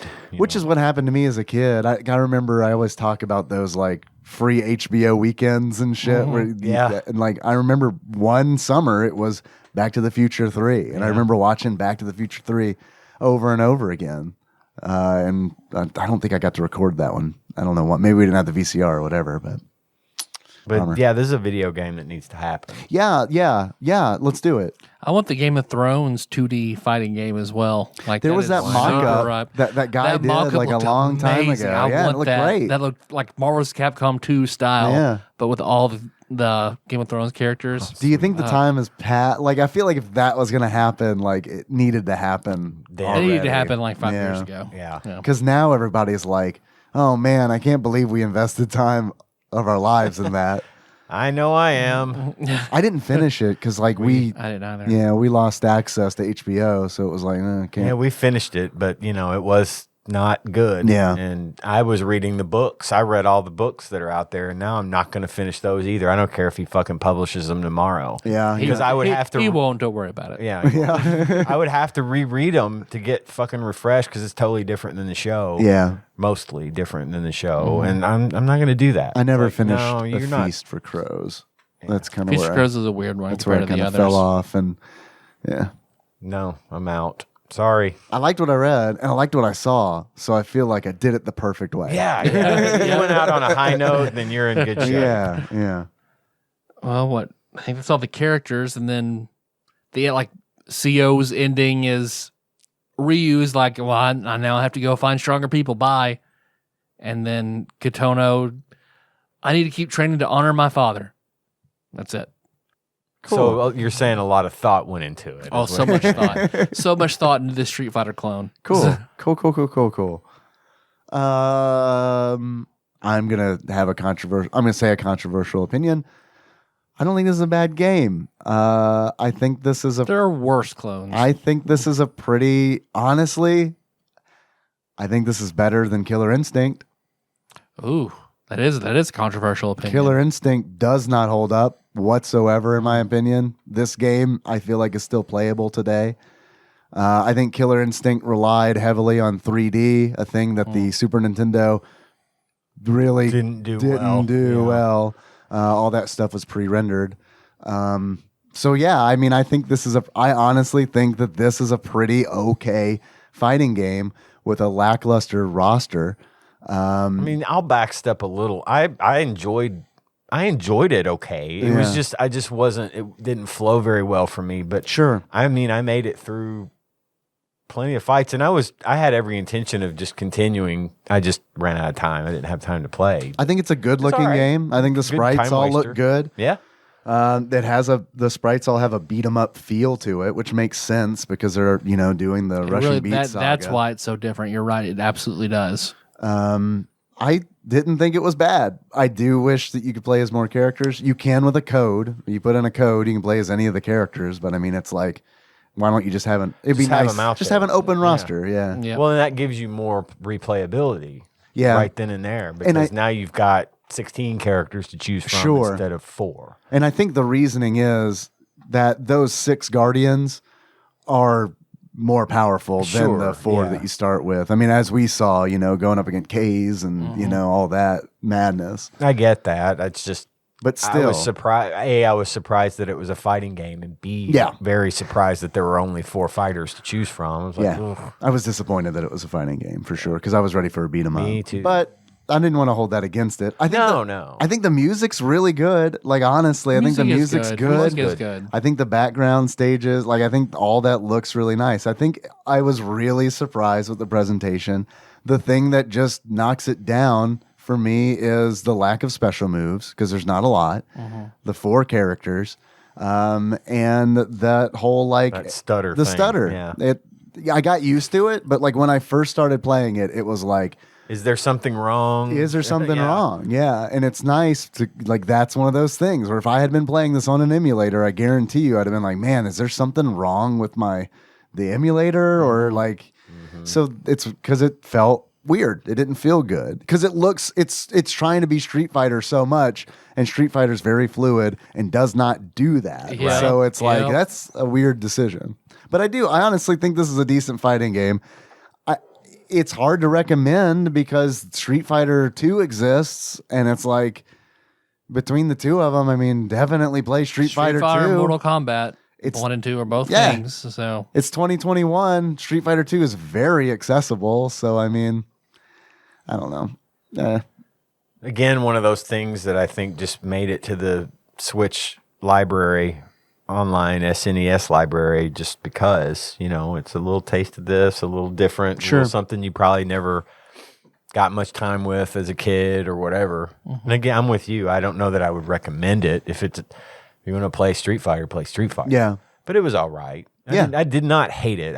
I'm like you. I had a few little bugaboos that I didn't care for, but overall, I mean, it was a fighting game and it was all right. They make weird decisions, and it's like, that is kind of like, it's fun to certainly dunk on that shit because Yeah. it's like, that's a lot of fun. But like mainly the character designs and the names. Like it's clear they didn't have the names are weird. the level of I guess quality assurance that Capcom did with Street Fighter 2, it feels like this could have been a lot better if We they can afford storyboarders as opposed to just designers do whatever you want. Right, What do yeah. you think is cool? Vorts. right, yeah, all right. Yeah, it is. It's like the first name that falls out of somebody's mouth. They're What's like, all evil? right, Zazie. got it. All right, I'm perfect. Excellent, Eric. Writing it down. Or they asked their 4-year-old, we didn't say talk- something mean. Zazie. Sassy. We didn't talk about Dolph. Dolph, you're right. Dolph was the military guy with the missile launcher. Who is Rolento from Final Fight in the Street Fighter Yeah, series. I didn't He just is. That didn't occur to me, but yes, you were right. Yeah, instead of a baton, he uses his rocket launcher as that baton. Oh, yeah, that guy. He rides in on a missile, Yeah. which I think is That was neat. neat. That was a cool thing. That's how he enters the stage via missile. Keeps his bazooka on his side. Yep. Yeah, I had no problem with him. No, yeah. No, He he was was pretty easy. kind of But breezy. that block move with that bazooka was kind of tough to overcome. Yeah. Well, I mean, it's a bazooka. Yeah. What are you gonna It's a do? big metal pipe. Did you guys have any achievements? I didn't. I have a couple that came in from Twitch chat. First achievement: Scruff McGruff. In order to unlock Scruff McGruff, score 60652 points in combat. Take a bite out of crime. That came from Nick P7186, aka Plinko Nick. Next achievement is Tough E Muff. In order to unlock Tough E Muff, give oral pleasure while playing Tough Enough. And that came in from Bovine Bear Matt. Tough Enough sounds like the third evolution. Like it's like after after Wigglytuff, it's like Tough Enough, and it's like there are no more evolutions after that point. Jigglypuff, Wigglytuff, Tough Enough. Thank you, Wiggly. Yeah, because they're done. It's like you're done. That's it. It's tough enough. You can't get any tougher than that. It's good. Or why would you? My high school girlfriend, I called her vagina Jigglypuff, and when she was on her period, we called it Wigglytuff. so now that it's no longer a thing, I guess it's tough enough. Tough enough. It's tough enough. It's tough enough. I don't want it anymore. Third achievement I have is Snesketeer is born. In order to unlock Snesketeer is born, skip playing this awful game and come up with a stream gimmick instead. And that came in from Lord Mike of Purdue. So, Micah, thank you. Tyler, do you have any achievements? I've got one. I've got Fuyo! Suyo! Just because I really like Uncle Roger. I recommend everybody go watch Uncle Roger on YouTube. That's just, you beat the game as Suyo. All right, awesome. Do we have favorite characters? Like, I know, like, I just played as the Ryu clone. I played as the Chun-Li. Yeah. That's the only one I played as. Clone. So, all right. I So, no, didn't care the to answer keep is playing. no. We don't have I like this game enough to beat it, but not enough to beat it with every all the character. characters. Yeah. I did my run through. It was okay. Got all the information I needed to do. Yeah. All right. Yeah. I'm good. It's all good. I got some questions for you guys. Yeah. I'm curious, how much is this game? Tough enough. Hey, punk, are you tough enough? Master the moves to master me.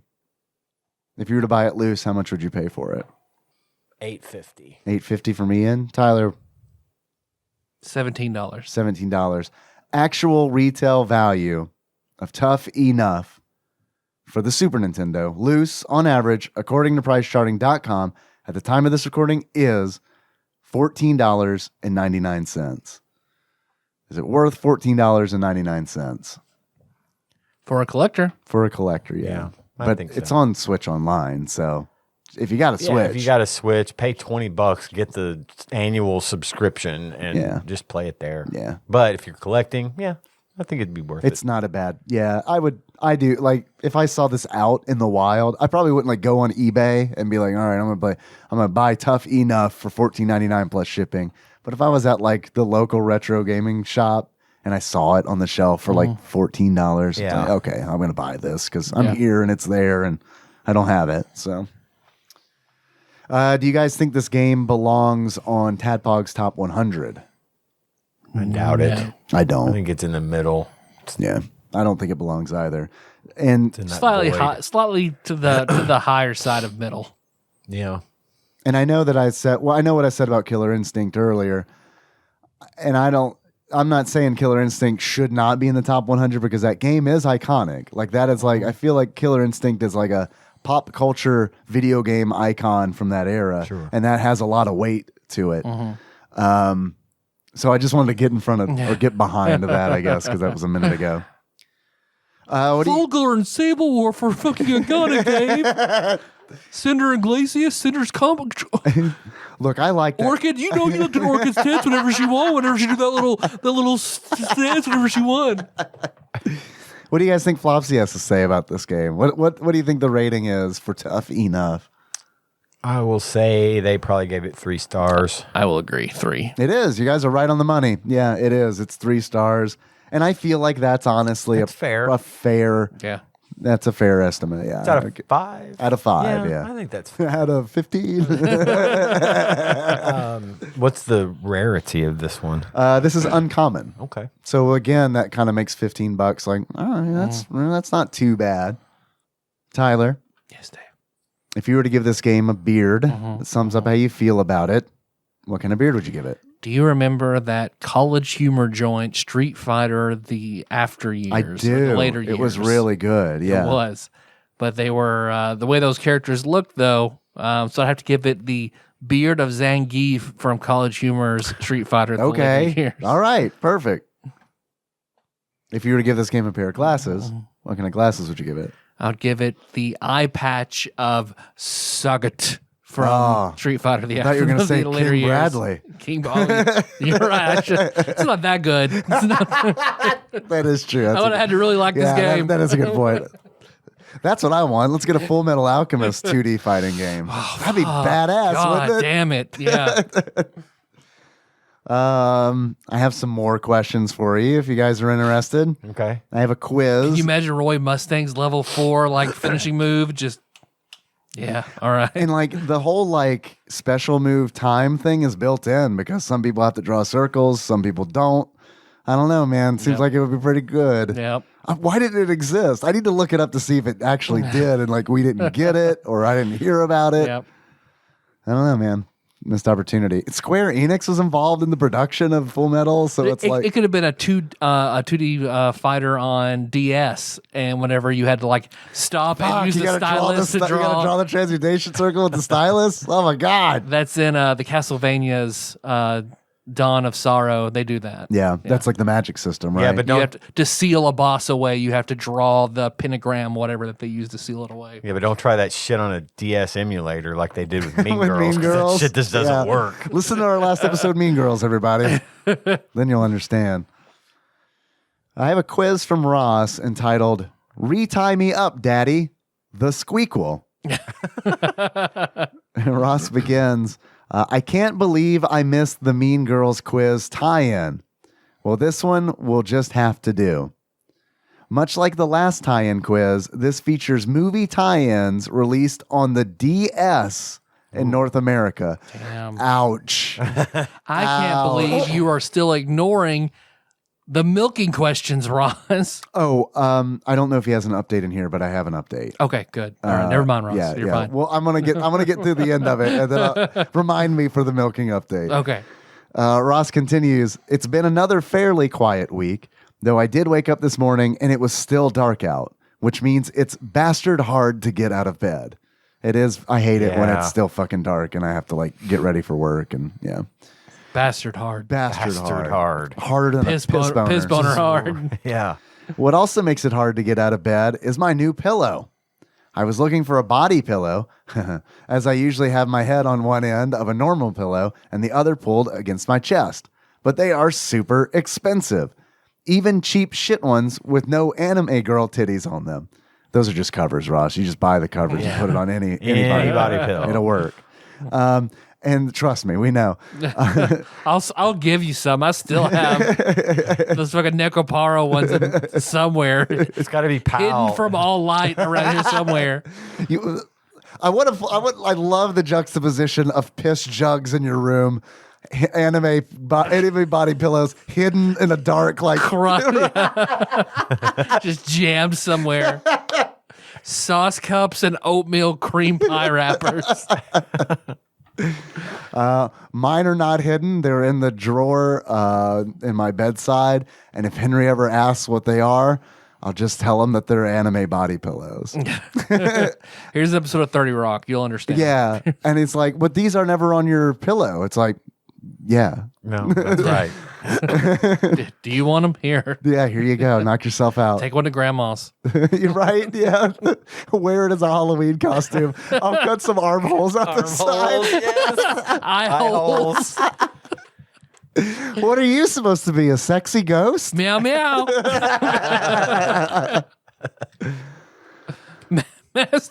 Master gives Oh, God. Vanilla some candy. Dude, you said meow meow, and it reminded me of something I meant to ask you guys last episode.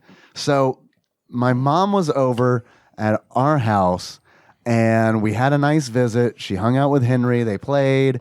We talked about like family stuff, and then she's about to leave, and she says, out of the blue, when a cat meows in a commercial, do you ever meow back?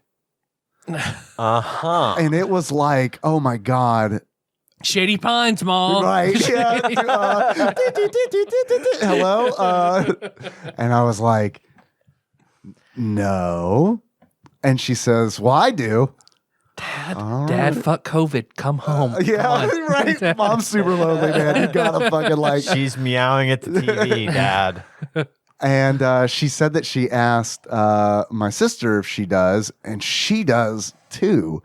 So apparently it's genetic, but only carries through on like Just the female The genes. female. It's the female Yeah. gene. Did she learn that from your mom, though? Probably. It's So- probably learned behavior. Yeah. And now Henry's going to probably do it. He didn't seem to really latch on to that. No? But I think it might also be because he's like, what's a cat food commercial? Well, yeah. That's a good point. He probably would if he ever saw a cat food Right. commercial. I mean, if a cat meowed in his fucking ad for whatever free app is YouTube is showing him, he might. But Yeah, that's something I've never heard of. yeah. Me neither. Yeah, I was a little worried. No. Well, I mean, maybe be a little worried. I don't know. It's like, next time my next physical, I'm going to be like, look, my mom said that she meows at cats on TV. Like, is there should I be worried? Do I need to start getting affairs in order? Sir, have you seen The Notebook? Oh no. I haven't. Does someone meow at somebody in the Notebook? No, it's about Oh, is it like Alzheimer's, Yeah. memory loss. Yeah. Yeah. It's really sad. Yeah, because that's a fucking really sad disease. Yeah. Ross continues. My greatest fear. Me too. Yeah, I get it. And my neighbor, he had it, and boy, watching it, obviously he doesn't live in the same house as us, but I mean, there are times where our neighbor would come over and be like, have you seen my husband? He's not in the house. Ooh. And it's like, no. And eventually, I don't think he's in our house. But let me go check. yeah, they so she put a fence in the backyard, Yeah. and then she fenced in her porch, essentially because he would just Fucking leave. because he would do that. He would wake up and be like, where the fuck am I? And then leave. God. And it's like, how fucking scary is that shit? It's fucking terrifying. Well, Melissa's grandfather, years and years ago, he since, dementia and has passed, but one of the last things they did before they really restricted him was he just got in his truck and just drove off. And they had all of the county out trying to find Looking him. for him. Yeah. I mean, my grandfather did that once, but he was just really drunk. He was just drunk. Just super drunk and got lost in the woods for 2 days. He got super drunk, wandered into the woods of Mississippi, and didn't emerge for 2 days. My dad, I'm worried about my dad in that regard too, because for the longest time, he's had this habit of repeating himself.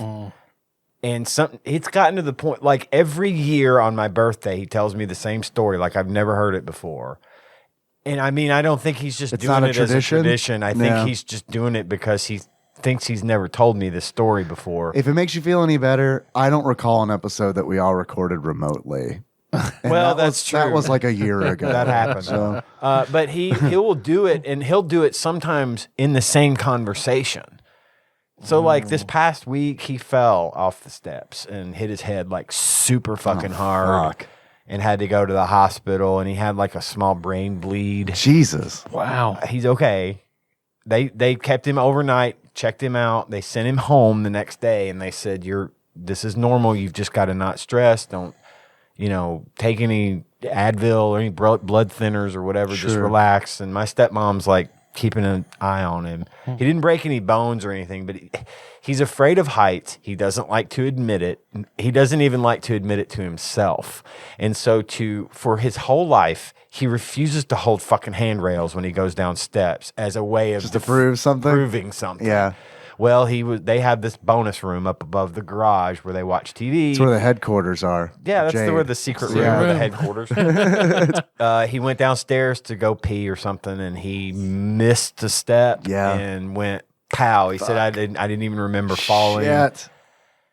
He didn't break any bones. He was all right. Ugh. He woke up in the hospital he was blacked the fuck out. Yeah. And they called. Of course, Cindy came down, called an ambulance. God.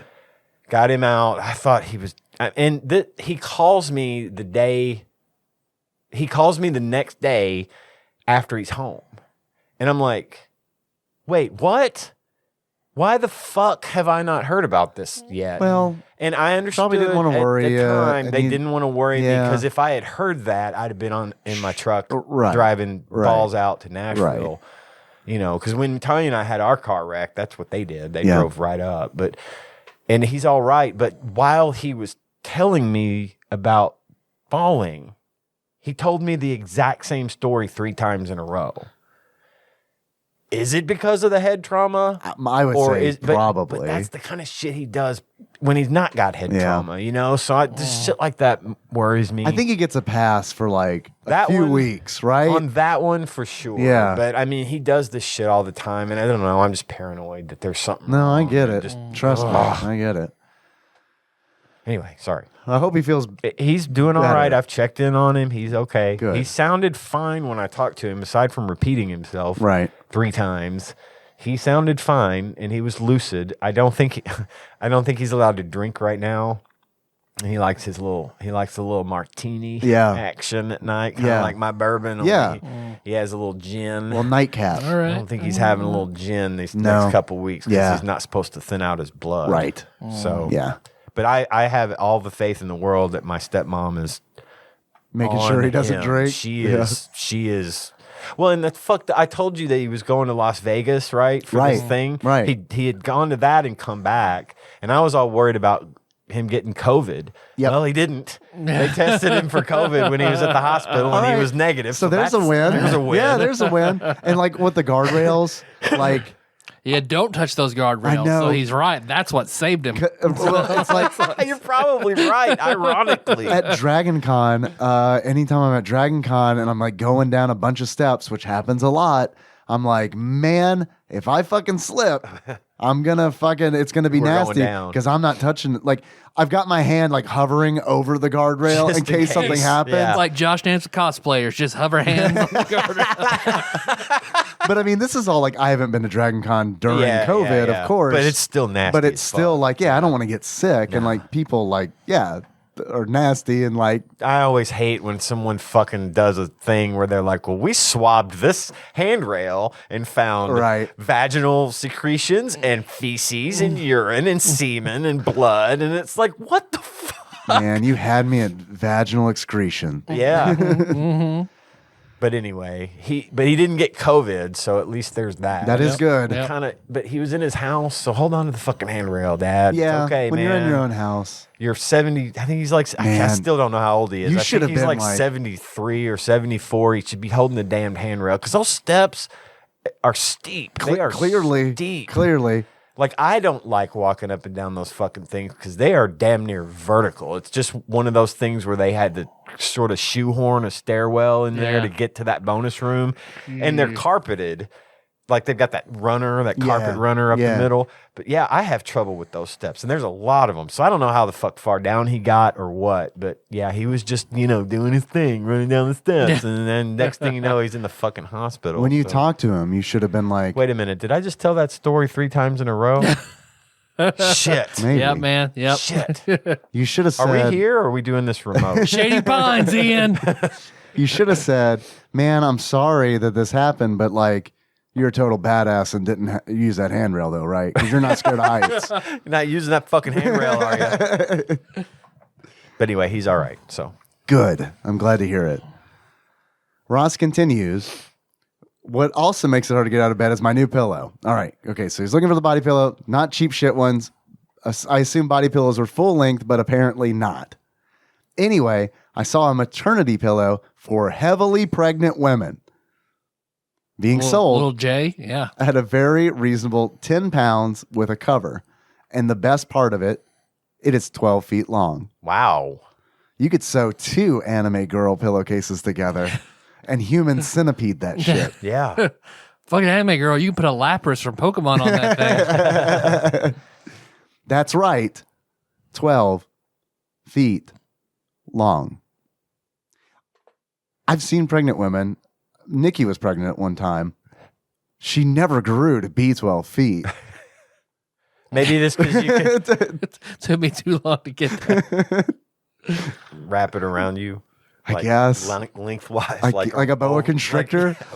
Or like below your feet, like in a U. Like you just make the big pillow Like it's into a swing? U. When lay in it. Like flat on the bed. Uh-huh. A U. And then you just get in the empty spot of the A U. me? Yeah. I don't get it. Stop. The letter. Well, I recently, probably like, months ago, finally it was a body pillow I'd had since college. And Melissa hated it. It was flat and gross, but like My body had Not 12 conformed feet to it. long? Not 12 feet long. It wasn't quite the length of my body. But it finally gave up the ghost, got rid of it. I was like, I got to buy a new body pillow. So I was like, I want a big fucking body pillow. This was recently? This was a few months ago. Okay. So I went and I ordered the biggest one I could find on Amazon. Okay. It was like 12, 14 feet. Like it was fucking enormous. I was like, hell yeah. All right, awesome. And it was a little tall for me, but it's like, okay, this will work. This is good. But when I toss and turn so much, I've got an extra 6 feet of body pillow that I'm just like having to throw and contort and thrash and flop all over the bed.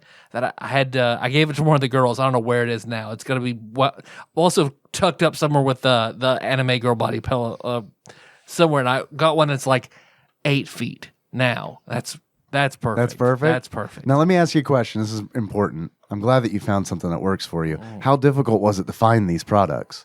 Just go to Amazon. So, I mean, our healthcare is shit, Ross, but we can get body pillows any fucking time we want. For like $20 a piece. Oh, shit, Yeah. man. How soon did it arrive? 2 days. Man. Shit, look at that. Yeah.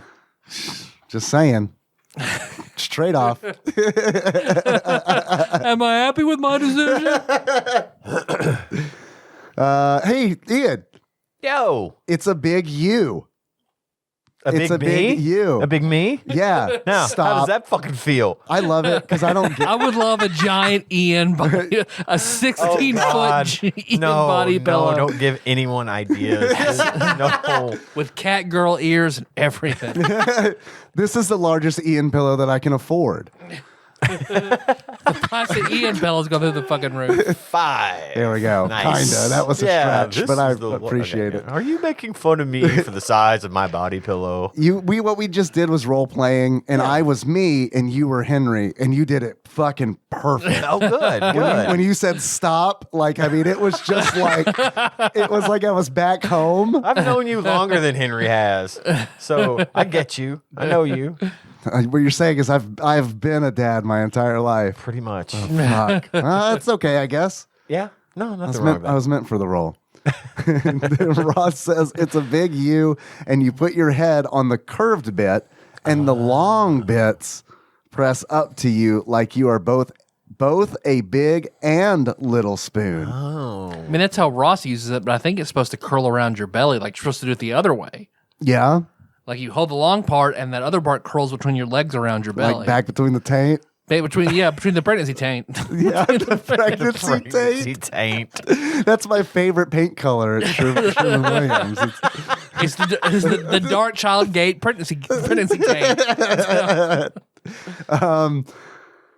So wait, okay, if I had a 12-foot long body pillow, I'm thinking about like, because we're talking about the anime girl pillowcases, do they make like a Beetlejuice one where like he turns into the snake railing? Oh, that'd be cool. Because that would be a good one for that. Yeah, Or like just the or a sandworm. sandworm. A sandworm? That would be pretty fucking good too. A trimmer. So does A that mean graboid. Graboid. Yeah. if you lay your head on the curve, does that mean you're not using other pillows? This is your one and only pillow. I don't See, I know. don't know if I'd like that. I would like a body I think it would pillow. get hot. Because like when Nikki gets out of bed in the morning and I stay in there for one more hour, I'm like, this sucks. Because it's like, I don't have like, I'm just like, I don't know what to do with my arms. I'm just like flopping around. I'm not a cuddler. Sleeping holding 2 cups. Right? I'm not much of a cuddler, so I like my space. Oh God, so, I got to.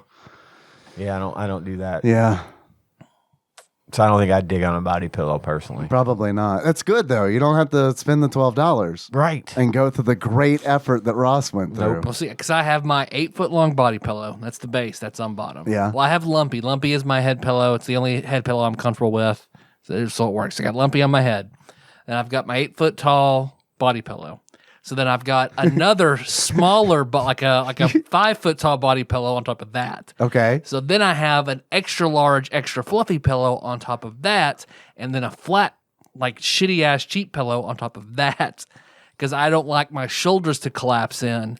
so I have to have it tall enough that my shoulders are fully expanded. So that's why it looks like I'm sleeping with a very large man. And I turn side to side, and it's really bad for Melissa because she never knows where I am if I'm facing toward her. She can't see me at all. Yeah, but you're your pillow fort. So if she's asleep and I don't wake her up when I go to work, she'll turn over and like reach through the pillows whenever I'm there or not. She doesn't know. It's like a Legends of the Hidden Temple game. Right? Find the Tyler. I wonder, could you get like a W? Sometimes a guy wants out and grabs her, and if she doesn't have the pendant to give him, then she's got to go away. Yeah, but that you can hook that up on Craigslist. That's not a big deal. Can you like get a WNBA player pillowcase for the 8-foot body pillow? Probably. I hope so. Get a Minute Bowl body pillow. Yeah, that's gotta exist. I'm glad you enjoyed my Minute Bowl reference. Ross continues. It's a big U. You put your head on the curve bit, and long bits press up to you like you're both big and little spoon. Middle spoon, I guess. It's fucking awesome, and only a bit like I imagine sleeping in a coffin to be like. So, quiz or something. P.S. I was milked. Nice. Good job, Ross. Successfully? We'll have to wait for another update. All right. Let me know how successful it was, Ross. Ross is like our ejaculate pen pal. We hear from him once a week. It checks in on how his system's going. You guys ready to begin the quiz? Yeah. Let's do it. These are DS games, and Maybe we'll just get it on the movies. on the movies. That's my only I'm chance. good at movies, Yeah, so it's gonna let's be see rough. if we can do it. First question. This game, based on a 2012 superhero movie of the same name, forgoes the open world roaming of the other ports and instead uses your apartment as a hub level and only features 3 of the other game's suits: red, classic, and black. There was not a Deadpool port, right? Because when I think of apartment, I think of like Deadpool's apartment from the PlayStation 3 game. Spider-Man. Spider-Man, Was there a Spider-Man DS game? surely, right? It's Spider-Man. I don't know the name of it, but it's got to be Spider-Man. What would the right? 2012 one have been? That would have probably been the Andrew Garfield one, right? Yeah, The Amazing Spider-Man. Amazing Spider-Man. You guys want to go with that? Yeah. All right, Hell yeah. You guys, good job. let's lock it in.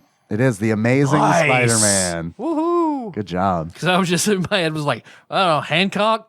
That'd be a great video game, actually. Hancock was like one of those movies that like really took a weird turn. And I loved it. yeah. Yeah. I Super loved weird turn. Hancock so much. Next question. This game stars B.O.B., Bombs Over Baghdad, Missing Link, Dr. Cockroach, Ph.D., and Ginormica / Susan Murphy in all platforms, as well as Insectosaurus on the DS. None of those things ring a bell. No, same. They all insect. Did you read that again? They all insect Sure. themed? Maybe. I don't know what B.O.B. stands Is it for. a Bug's Life? Maybe. What was the year? Did he say the year? He did not say the year. The game stars B.O.B. or Bob, I don't know, Missing Link, Dr. Cockroach, Ph.D., which I'd like that. That has promise. And Ginormica / Susan Murphy in all platforms, as well as Insectosaurus on the DS. Joe's Apartment for DS. I mean, all Is that right. it? Yeah. I mean, that's a movie. That's a movie. That's a movie. That's a better guess than anything I'm going to be able to come up with. I think Bug's Life that's not a bad Bug's answer. Life isn't bad. Or but- Ants. B movie. No, I don't I don't think think that would be I don't in think it. any of that was in B movie. That was just Jerry Seinfeld B having sex with a Yeah, real female human, woman. Yeah. yeah. Hey, she liked jazz. Who can blame her? I'm sure what you can do. And apparently fucking bees. She's just doing her part. Bees are dying out. We got to pollinate. Bug's Life's the only thing Bug's I can Life. think of. I think that's. I don't know. Bug's Life. Yeah, I don't have anything. I'm better. good with it. that. All sounds like insect related. Like Bug's Life. I'm in that now. Ants. I can't come out Bug's of it. Life or Ants or something like that. Yeah. But I'd Bug's say Life. Bug's Life is probably sounds like a DS. Locking it in. It is Monsters versus Aliens. Is that a movie? Is that a movie? I I'm don't- sure it I- is. I don't know it though. All right. Next question. This game stars Barry B. Benton, not to be confused with Barry Burton, an insect that is just desperate to get his dick wet. That's B Bugs. movie. B movie, yeah. B movie. B movie. B movie, logging it in. It is the B movie. Well done. I thought that was a joke. We were a and little then ahead of everyone, ourselves. and then everyone was staring at me and was like, Yeah. oh, I guess that's No, something. that's it. We want that. We got a little ahead of ourselves on the last question. Next question. This game This is a Bug's Life, I swear to God. this game features animated bugs. This game, based on a film, based on a book, written in the 1950s, is an action RPG that sees you traverse a snowy land and requires you to seek warmth. Great Gatsby. The Great DS. Gatsby. DS. Locking it in. It is Snow-covered what? land. Traverse a snowy land and requires you to seek warmth. It's based on a book written in the 1950s. It's not Chronicles of Narnia, is it? Nah. Yeah, I don't know when that stuff was written. That mini tracks. game They're from old-ass Final books, Fantasy right. VII. Hobbit? Wasn't The Hobbit written in the 50s? I feel like it's older than that. Based on a book, based on a movie. And it is an action RPG. Traverse a snowy land, though. Yeah, there wasn't a lot of snow happening in Lord of the Rings or The Hobbit. Star Wars Adventures on Hoth. Those weren't written in the 50s. Game based on a film, based on a book that was written in the 1950s. It's an action RPG. You traverse a snowy land and requires you to seek warmth. When was Winnie the Pooh written? That's a good question. I don't know. I mean, probably around that time, right? I mean, it could be like Pooh and Piglet wandering around the snowy 100-acre wood trying to get warm or some shit like that. Yeah. Pooh and Piglet presents Don't Starve. Don't starve freeze. together. Requires you to seek warmth. Based on a book from the 50s. What's a book that was written in the 50s that's about dying in the cold? Catcher in the Rye. Yeah, it's not. Cliffhanger. Based on the 1950s classic novel. Bugs. Oh, man. I feel like I should know this. Mary Kate and Ashley Olsen lose it all in New York City. Nicole sent me a message saying how much the Olsen twins are a part of her growing up. So, Oh, yeah? So if we ever do any of the Olsen DS games, she's in. She's in? Did she say it because she heard us talking about the Yeah. Olsen twins? Yes. Nice. Snowpiercer. Guys, I can't help. I can't help. I don't know. I have no idea. Winnie the Pooh. Winnie the Pooh. Yes, yeah, I don't, it's not. but- Locking it in. It is. Oh, God, Ian. Please. Oh, God, Ian. Oh, God, Ian. The What? Chronicles of Narnia, The Lion, the Witch, and the Wardrobe. You nailed it. You had it. Oh, my God. Yeah, we failed you. Half credit. We failed you. We didn't listen. You tried. Well, at least someone You said it. I would have thought of everything in the Chronicles of Narnia. The game wouldn't base around getting warm. Warm. Yeah. Next question. Don't recite the old magic to the lion god. Yeah, because now that I read that book and I saw the I did movie too. but I didn't see the remember movie. going through when they went through the wardrobe, it was snowing on the other, and I think that's Yeah. what got me in that. In that I mindset. should have insisted. Oh well. Next question. This animated martial arts film and features a quest from the Dragon Scroll, the key to ultimate power. Kung Fu Panda. Kung Fu Panda. All right, logging it in. It is Kung Fu Panda. You guys were quick on that. Good job. Next question. We got kids. Yeah. This FPS is based on the 21st and 22nd movies in this film series, though is named after the 22nd. James Bond, is this It's got to be. which one? For the DS? Did they put? Octopussy. What did they say the year? I mean, this is around 2000s. It's got to be What came out? Casino Let's say Royale. Casino Royale. That's my guess. That sounds good. Locking it in. It is 007 Quantum Quantum of Solace. Oh, That was like the next one after, that was right? the next one. Yeah. That sounds like a fucking Castlevania game. It does. Quantum of the Solace. Quantum of Solace. This game, based on an anime of the same name, was called Hagane no Rinkinjitsushi Daiaru Shinpashi in Japan, and is a side-scrolling beat-em-up which uses the stylus to draw special attacks. It's based on an anime. Full Metal Alchemist. Akira. Nice. Would they have put an Akira game on there? That would have been more of a racing game, though, if they did that. Based on an anime. Side-scrolling beat 'em up. Which uses the stylus to draw special attacks. I'm saying Full Metal Alchemist. Okay. I mean, we just wrote that game, and it's like, what other? That's exactly what you were That's just what saying. we were saying. Except we were saying fighting game. This is a beat 'em up. I don't know. I don't know what the name of Full Metal Alchemist is in Japanese. I know there's a no in there, but there's a no in a lot of. Full Metal No Alchemist. Yeah. I mean, Might as well. I don't I don't know. have any other guess. And that's like 2012 was, if we're basing like 2012, I mean, that's because I was looking at the date on Full Metal Alchemist Brotherhood today, and it's like, how old is this anyway? It's like 11 years old. I got nothing better than Yeah, that. sounds Go for good. it. It is Full Metal Alchemist Nice. Dual Sympathy. Sweet. I'm going to have to Damn. download that game and Yeah. play that game. That sounds really like the thing that we just said we Yeah. wanted. Next question. The game is based on a Disney film about a dog, voiced by John Travolta, who believes he has superpowers. Battlefield Earth. Battlefield Earth, locking it in. Battlefield Ah, DS. Swordfish. Grease. It was Grease. Pulp Fiction. Look who's talking. Look who's talking. Look who's talking now. now. Had the one with dogs. the dogs. Yeah. Ian's making the face like it could be.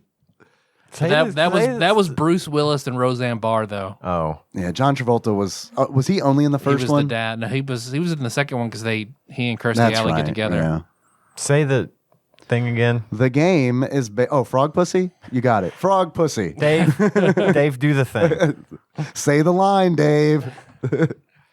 The game is based on a Disney film about a dog, voiced by John Travolta, who believes he has superpowers. It's a Disney film. Bolt. Is John Travolta? Is he the voice? Bolt, I think, is a Disney film about a dog that thinks he's a superhero. Okay. Okay. I'm down. Let's do that. Locking it in. It is Disney's Bolt. Nice. All right. Well done. Never would have gotten that. I didn't know it was John Travolta. I didn't know it was either. Next question. This game is based on a superhero movie which arguably kicked off the age of the modern superhero movie. Blade. On the DS? Isn't it Iron Man? Blade 3. It draw, could be Iron Man. You draw fangs with That your would be the stylus. time. You draw fags.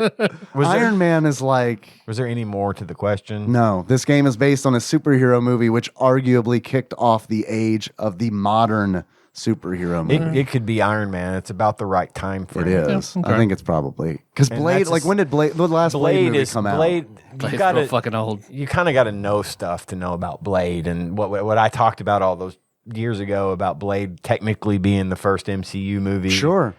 But But did it have a DS game?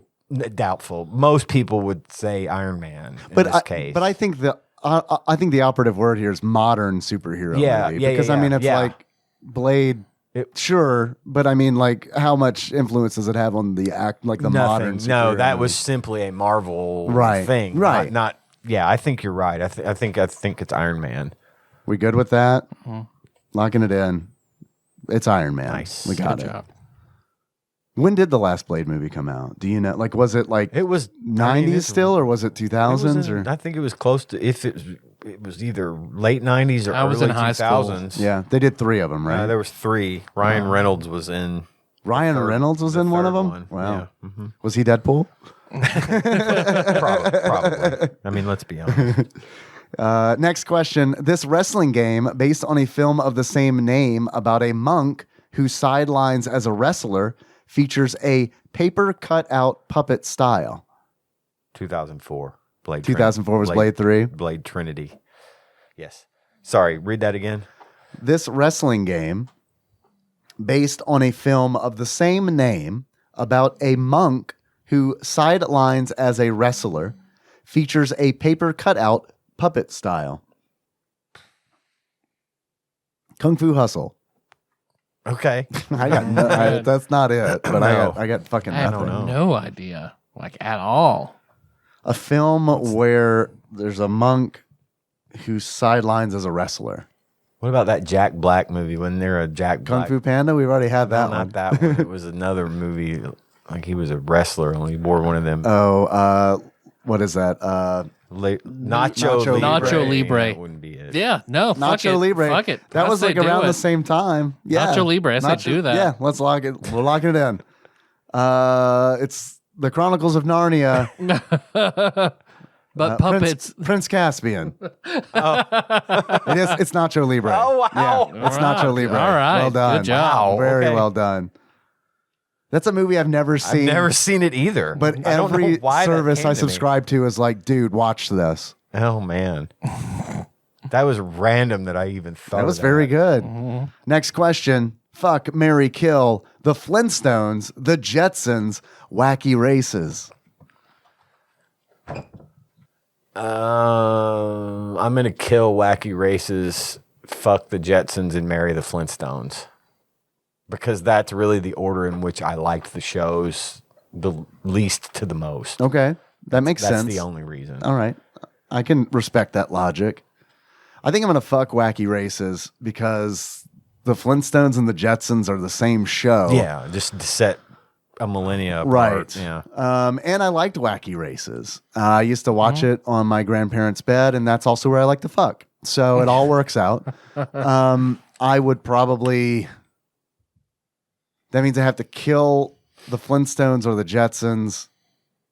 And I think I'm going to kill the Flintstones. Yeah. Yeah, I mean, Astro gave me Ruh-Roh, and I mean, like, you know, and I guess maybe Scooby did too, but they were probably the same character knowing Hanna-Barbera. Sure. So, plus Judy. I mean, come on. Well, yeah, Judy. I had a crush on Judy a little bit, and I didn't have a crush on anybody in the Flintstones except for maybe Betty. I was all into Wilma and Betty. Yeah, well, and then at some point they have episodes where Pebbles is grown up and she's kind of hot. yeah, where she's like in a band or something. Yeah, something like Yeah. that. I mean, I think she's grown up. Fuck, maybe I want to marry the Flintstones then. I don't know. It just seems like a real, like, I don't think I want to marry someone that dirty, honestly. So I'm going to say Flintstone, or I'm going to get marry you. the Jetsons. Because, like, seeing the Flintstones movie and, like, all that fucking, like, there's no sleeves and it's just Yeah. sweaty armpit hair. Dirty feet. Yeah, it's the Jetsons. I couldn't deal with Picked that up a nail. Yeah. Right. I'm going to marry Wacky Races. You're going to marry I'm Wacky gonna marry Races. Wacky Races. Interesting. I'm going to fuck the Jetsons. And I'm going to kill the Flintstones because I am so sick of caveman shit. Because of our show. Because of our show. There's so much bad caveman shit. There's a lot of bad caveman shit. Yeah. For real. All right. Well, we all had different answers on that For one. I once, like that. yeah. All right. Next question. Fuck, marry, kill. Final Fantasy series, Fantasy Star series, Suikoden series. It's almost as if this was written for us. I recuse myself from this one because I have no fucking clue. Okay. So it was Fantasy Star, Suikoden, and what else? Final Fantasy. Oh. I'm going to marry Final Fantasy. I'm going to fuck Suikoden and kill Fantasy Star. Yeah, I'm with you. That's the same. I mean, I like Fantasy Star okay, but like, I haven't played all the games. I also like Suikoden. But, I mean, Final Fantasy is the bread and butter. Yep. So I got to marry that. Yep. Fuck, marry, kill. Chrono Trigger, Earthbound, Super Mario RPG. Ian, you're out? I'm out. Okay.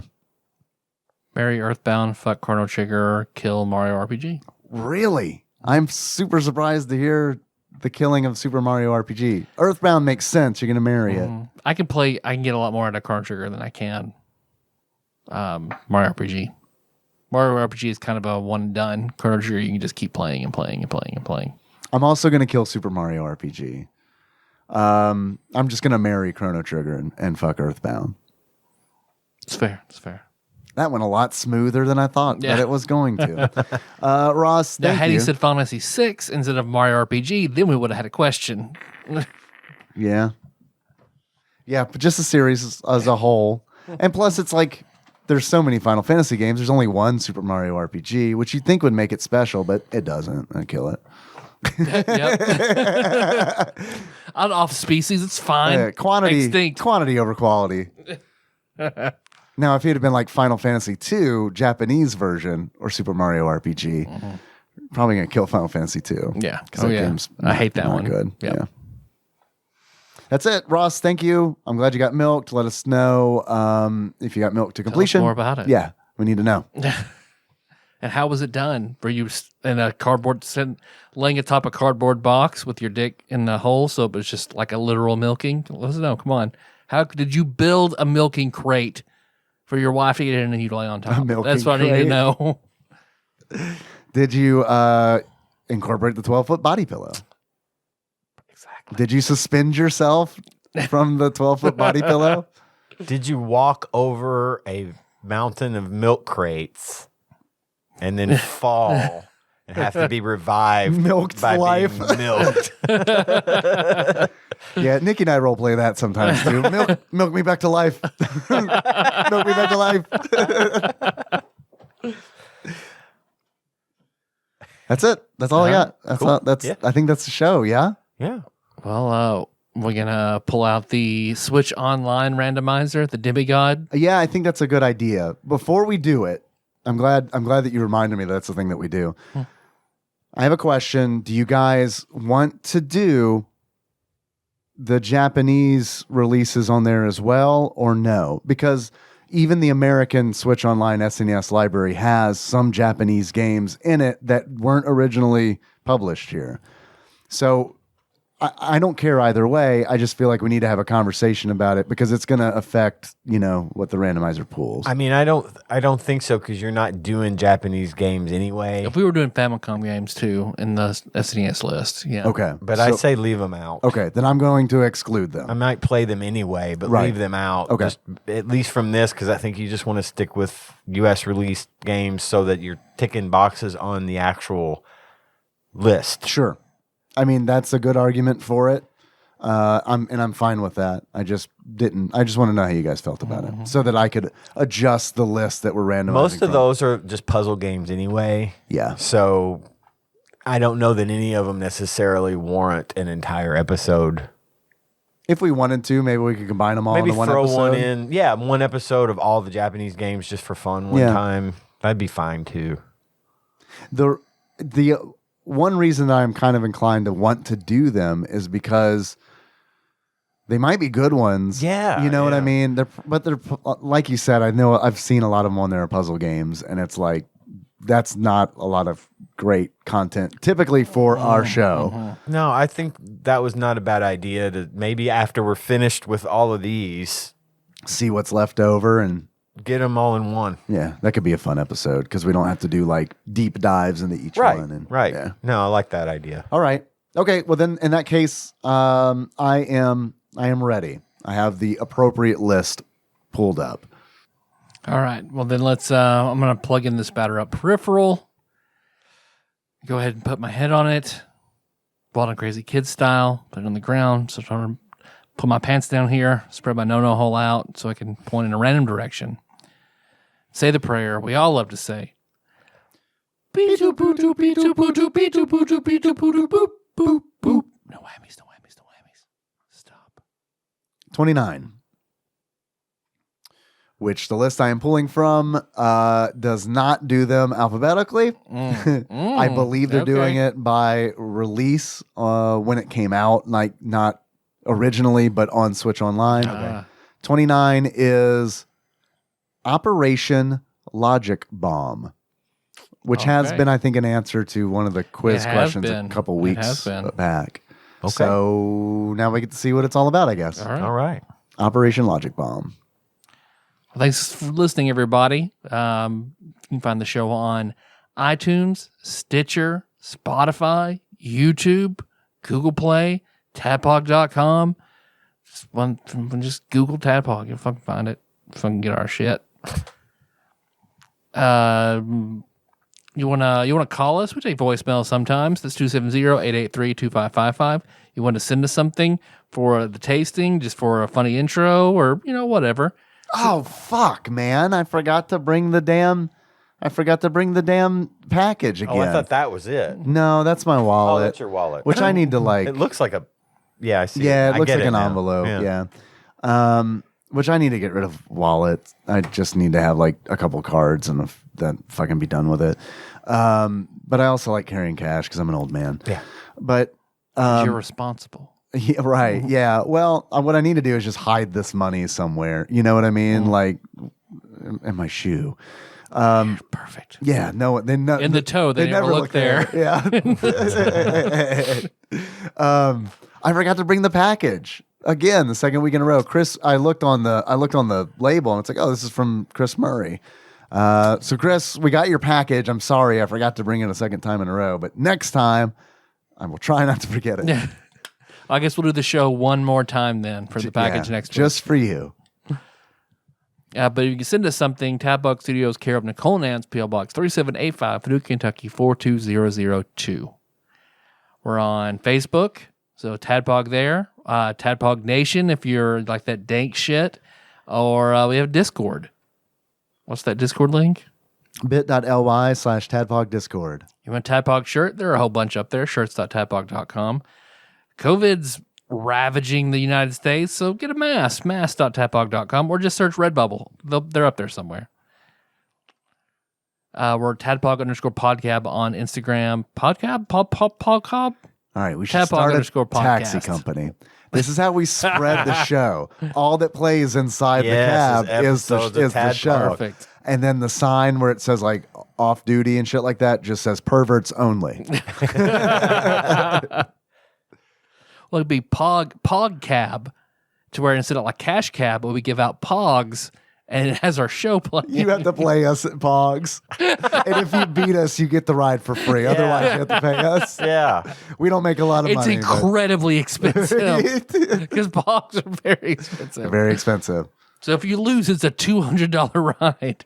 While you wrap this up, my task is going to be go on eBay and see how much Pogs are. Oh, I did find a $20 set of 1980s Arby's glasses for the BC Comics. Oh, I saw those at the shed. I went to the shed. Locally? Really? Yeah, they're here locally. It's that place on the south All side. right. Oh, yeah. All right. Get me some Arby's glasses. Oh, man. Go to Arby's. All you need is a roast beef blanket. I thought of it because we had talked about BC. Horsey life. You need the sweatpants that says saucy on the back. Big cowboy hat. Everything's be great.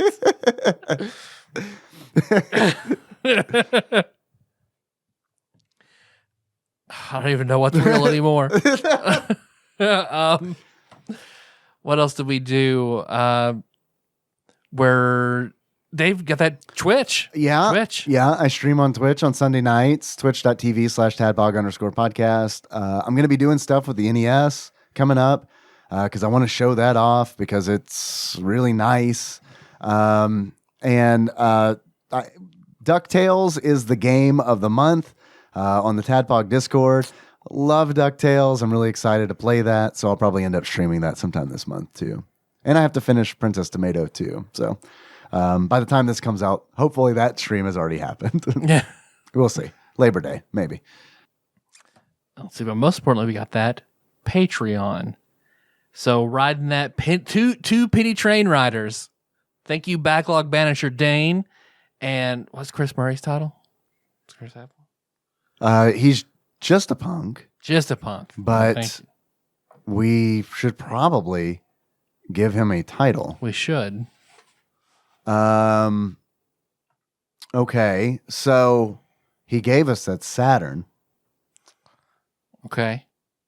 and Saturn is my very excellent mother is the 6th planet in the solar system. The Sega 6. Sega 6, Chris Murray. Chris 6. Chris 6. All right. We'll get back to you. We'll think about it. I love we gave up at the same We did. exact It's moment. like, okay, no. It was like, nah, this isn't working out. We'll get it.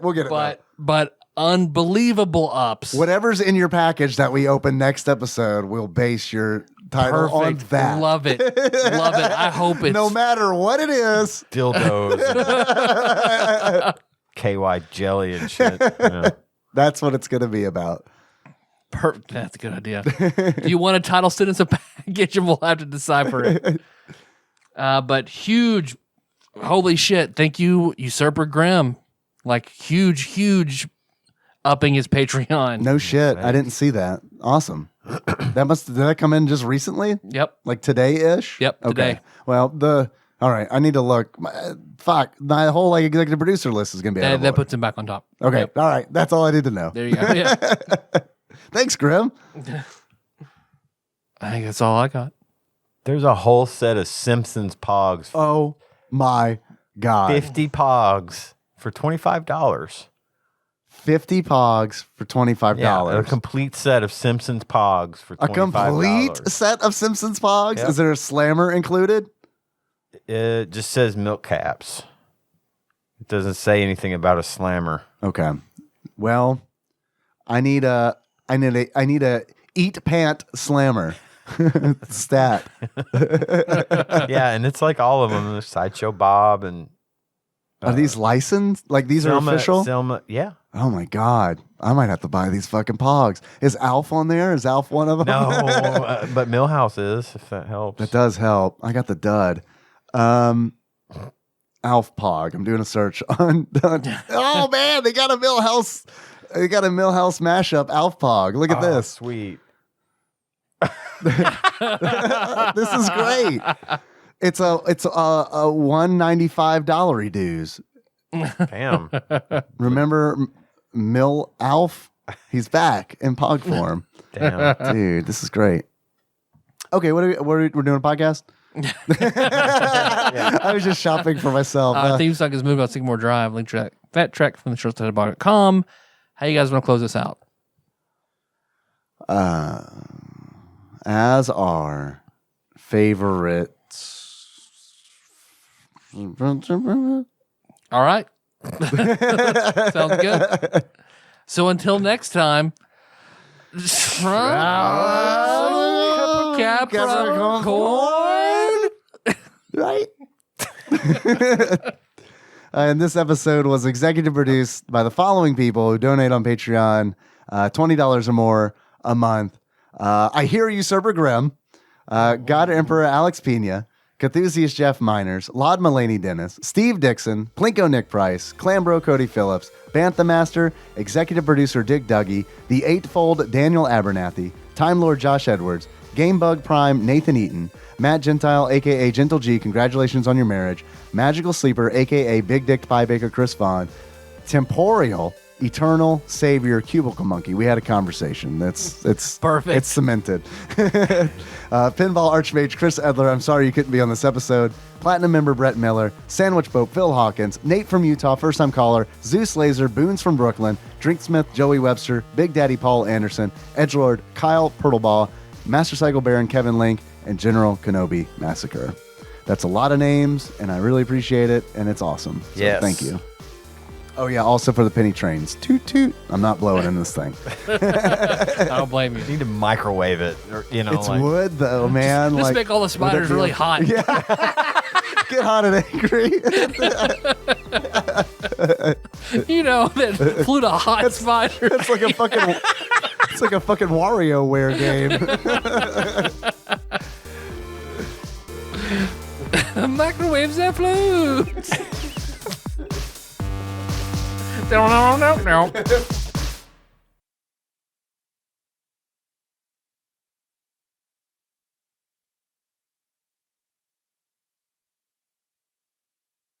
Finished Korra. Yeah, I did. I liked Avatar better. you did. I did. I thought. Did you go to Nickelodeon and see the real ending, or YouTube and see the real ending? Well, I don't know what was the real ending. Or Cora and what's the girl? Oh, what's his name's daughter, the rich one. They kiss and hold hands and go into the light together. Yeah, that's the one they had on. That is one? The one Okay, I because the watched. one I watched, they cut that out. No, so it I had was to go there. to YouTube and watch that. Okay. It was there, and I wondered if that's what it was that you were talking about. But yeah, they did that, which I thought was cool. Mm-hmm. I thought that Korra, the show overall, felt to me like they leaned too hard on Korra being the worst Avatar ever.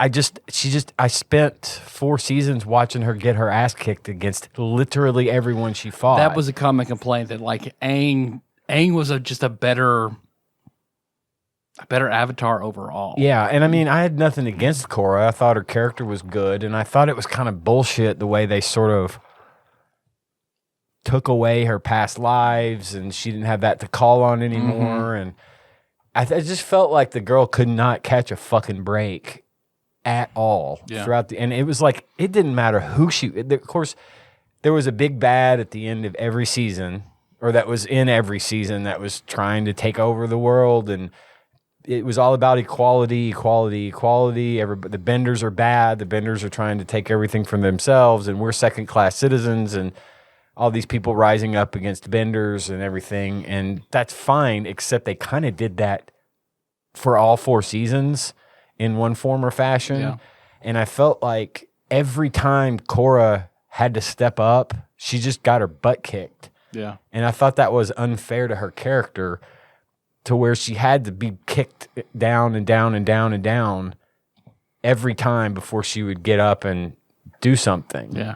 I don't know if that's like, it's them sort of leaning into saying that like eventually the Avatar is going to go away. Technology will overtake. Maybe. Yeah.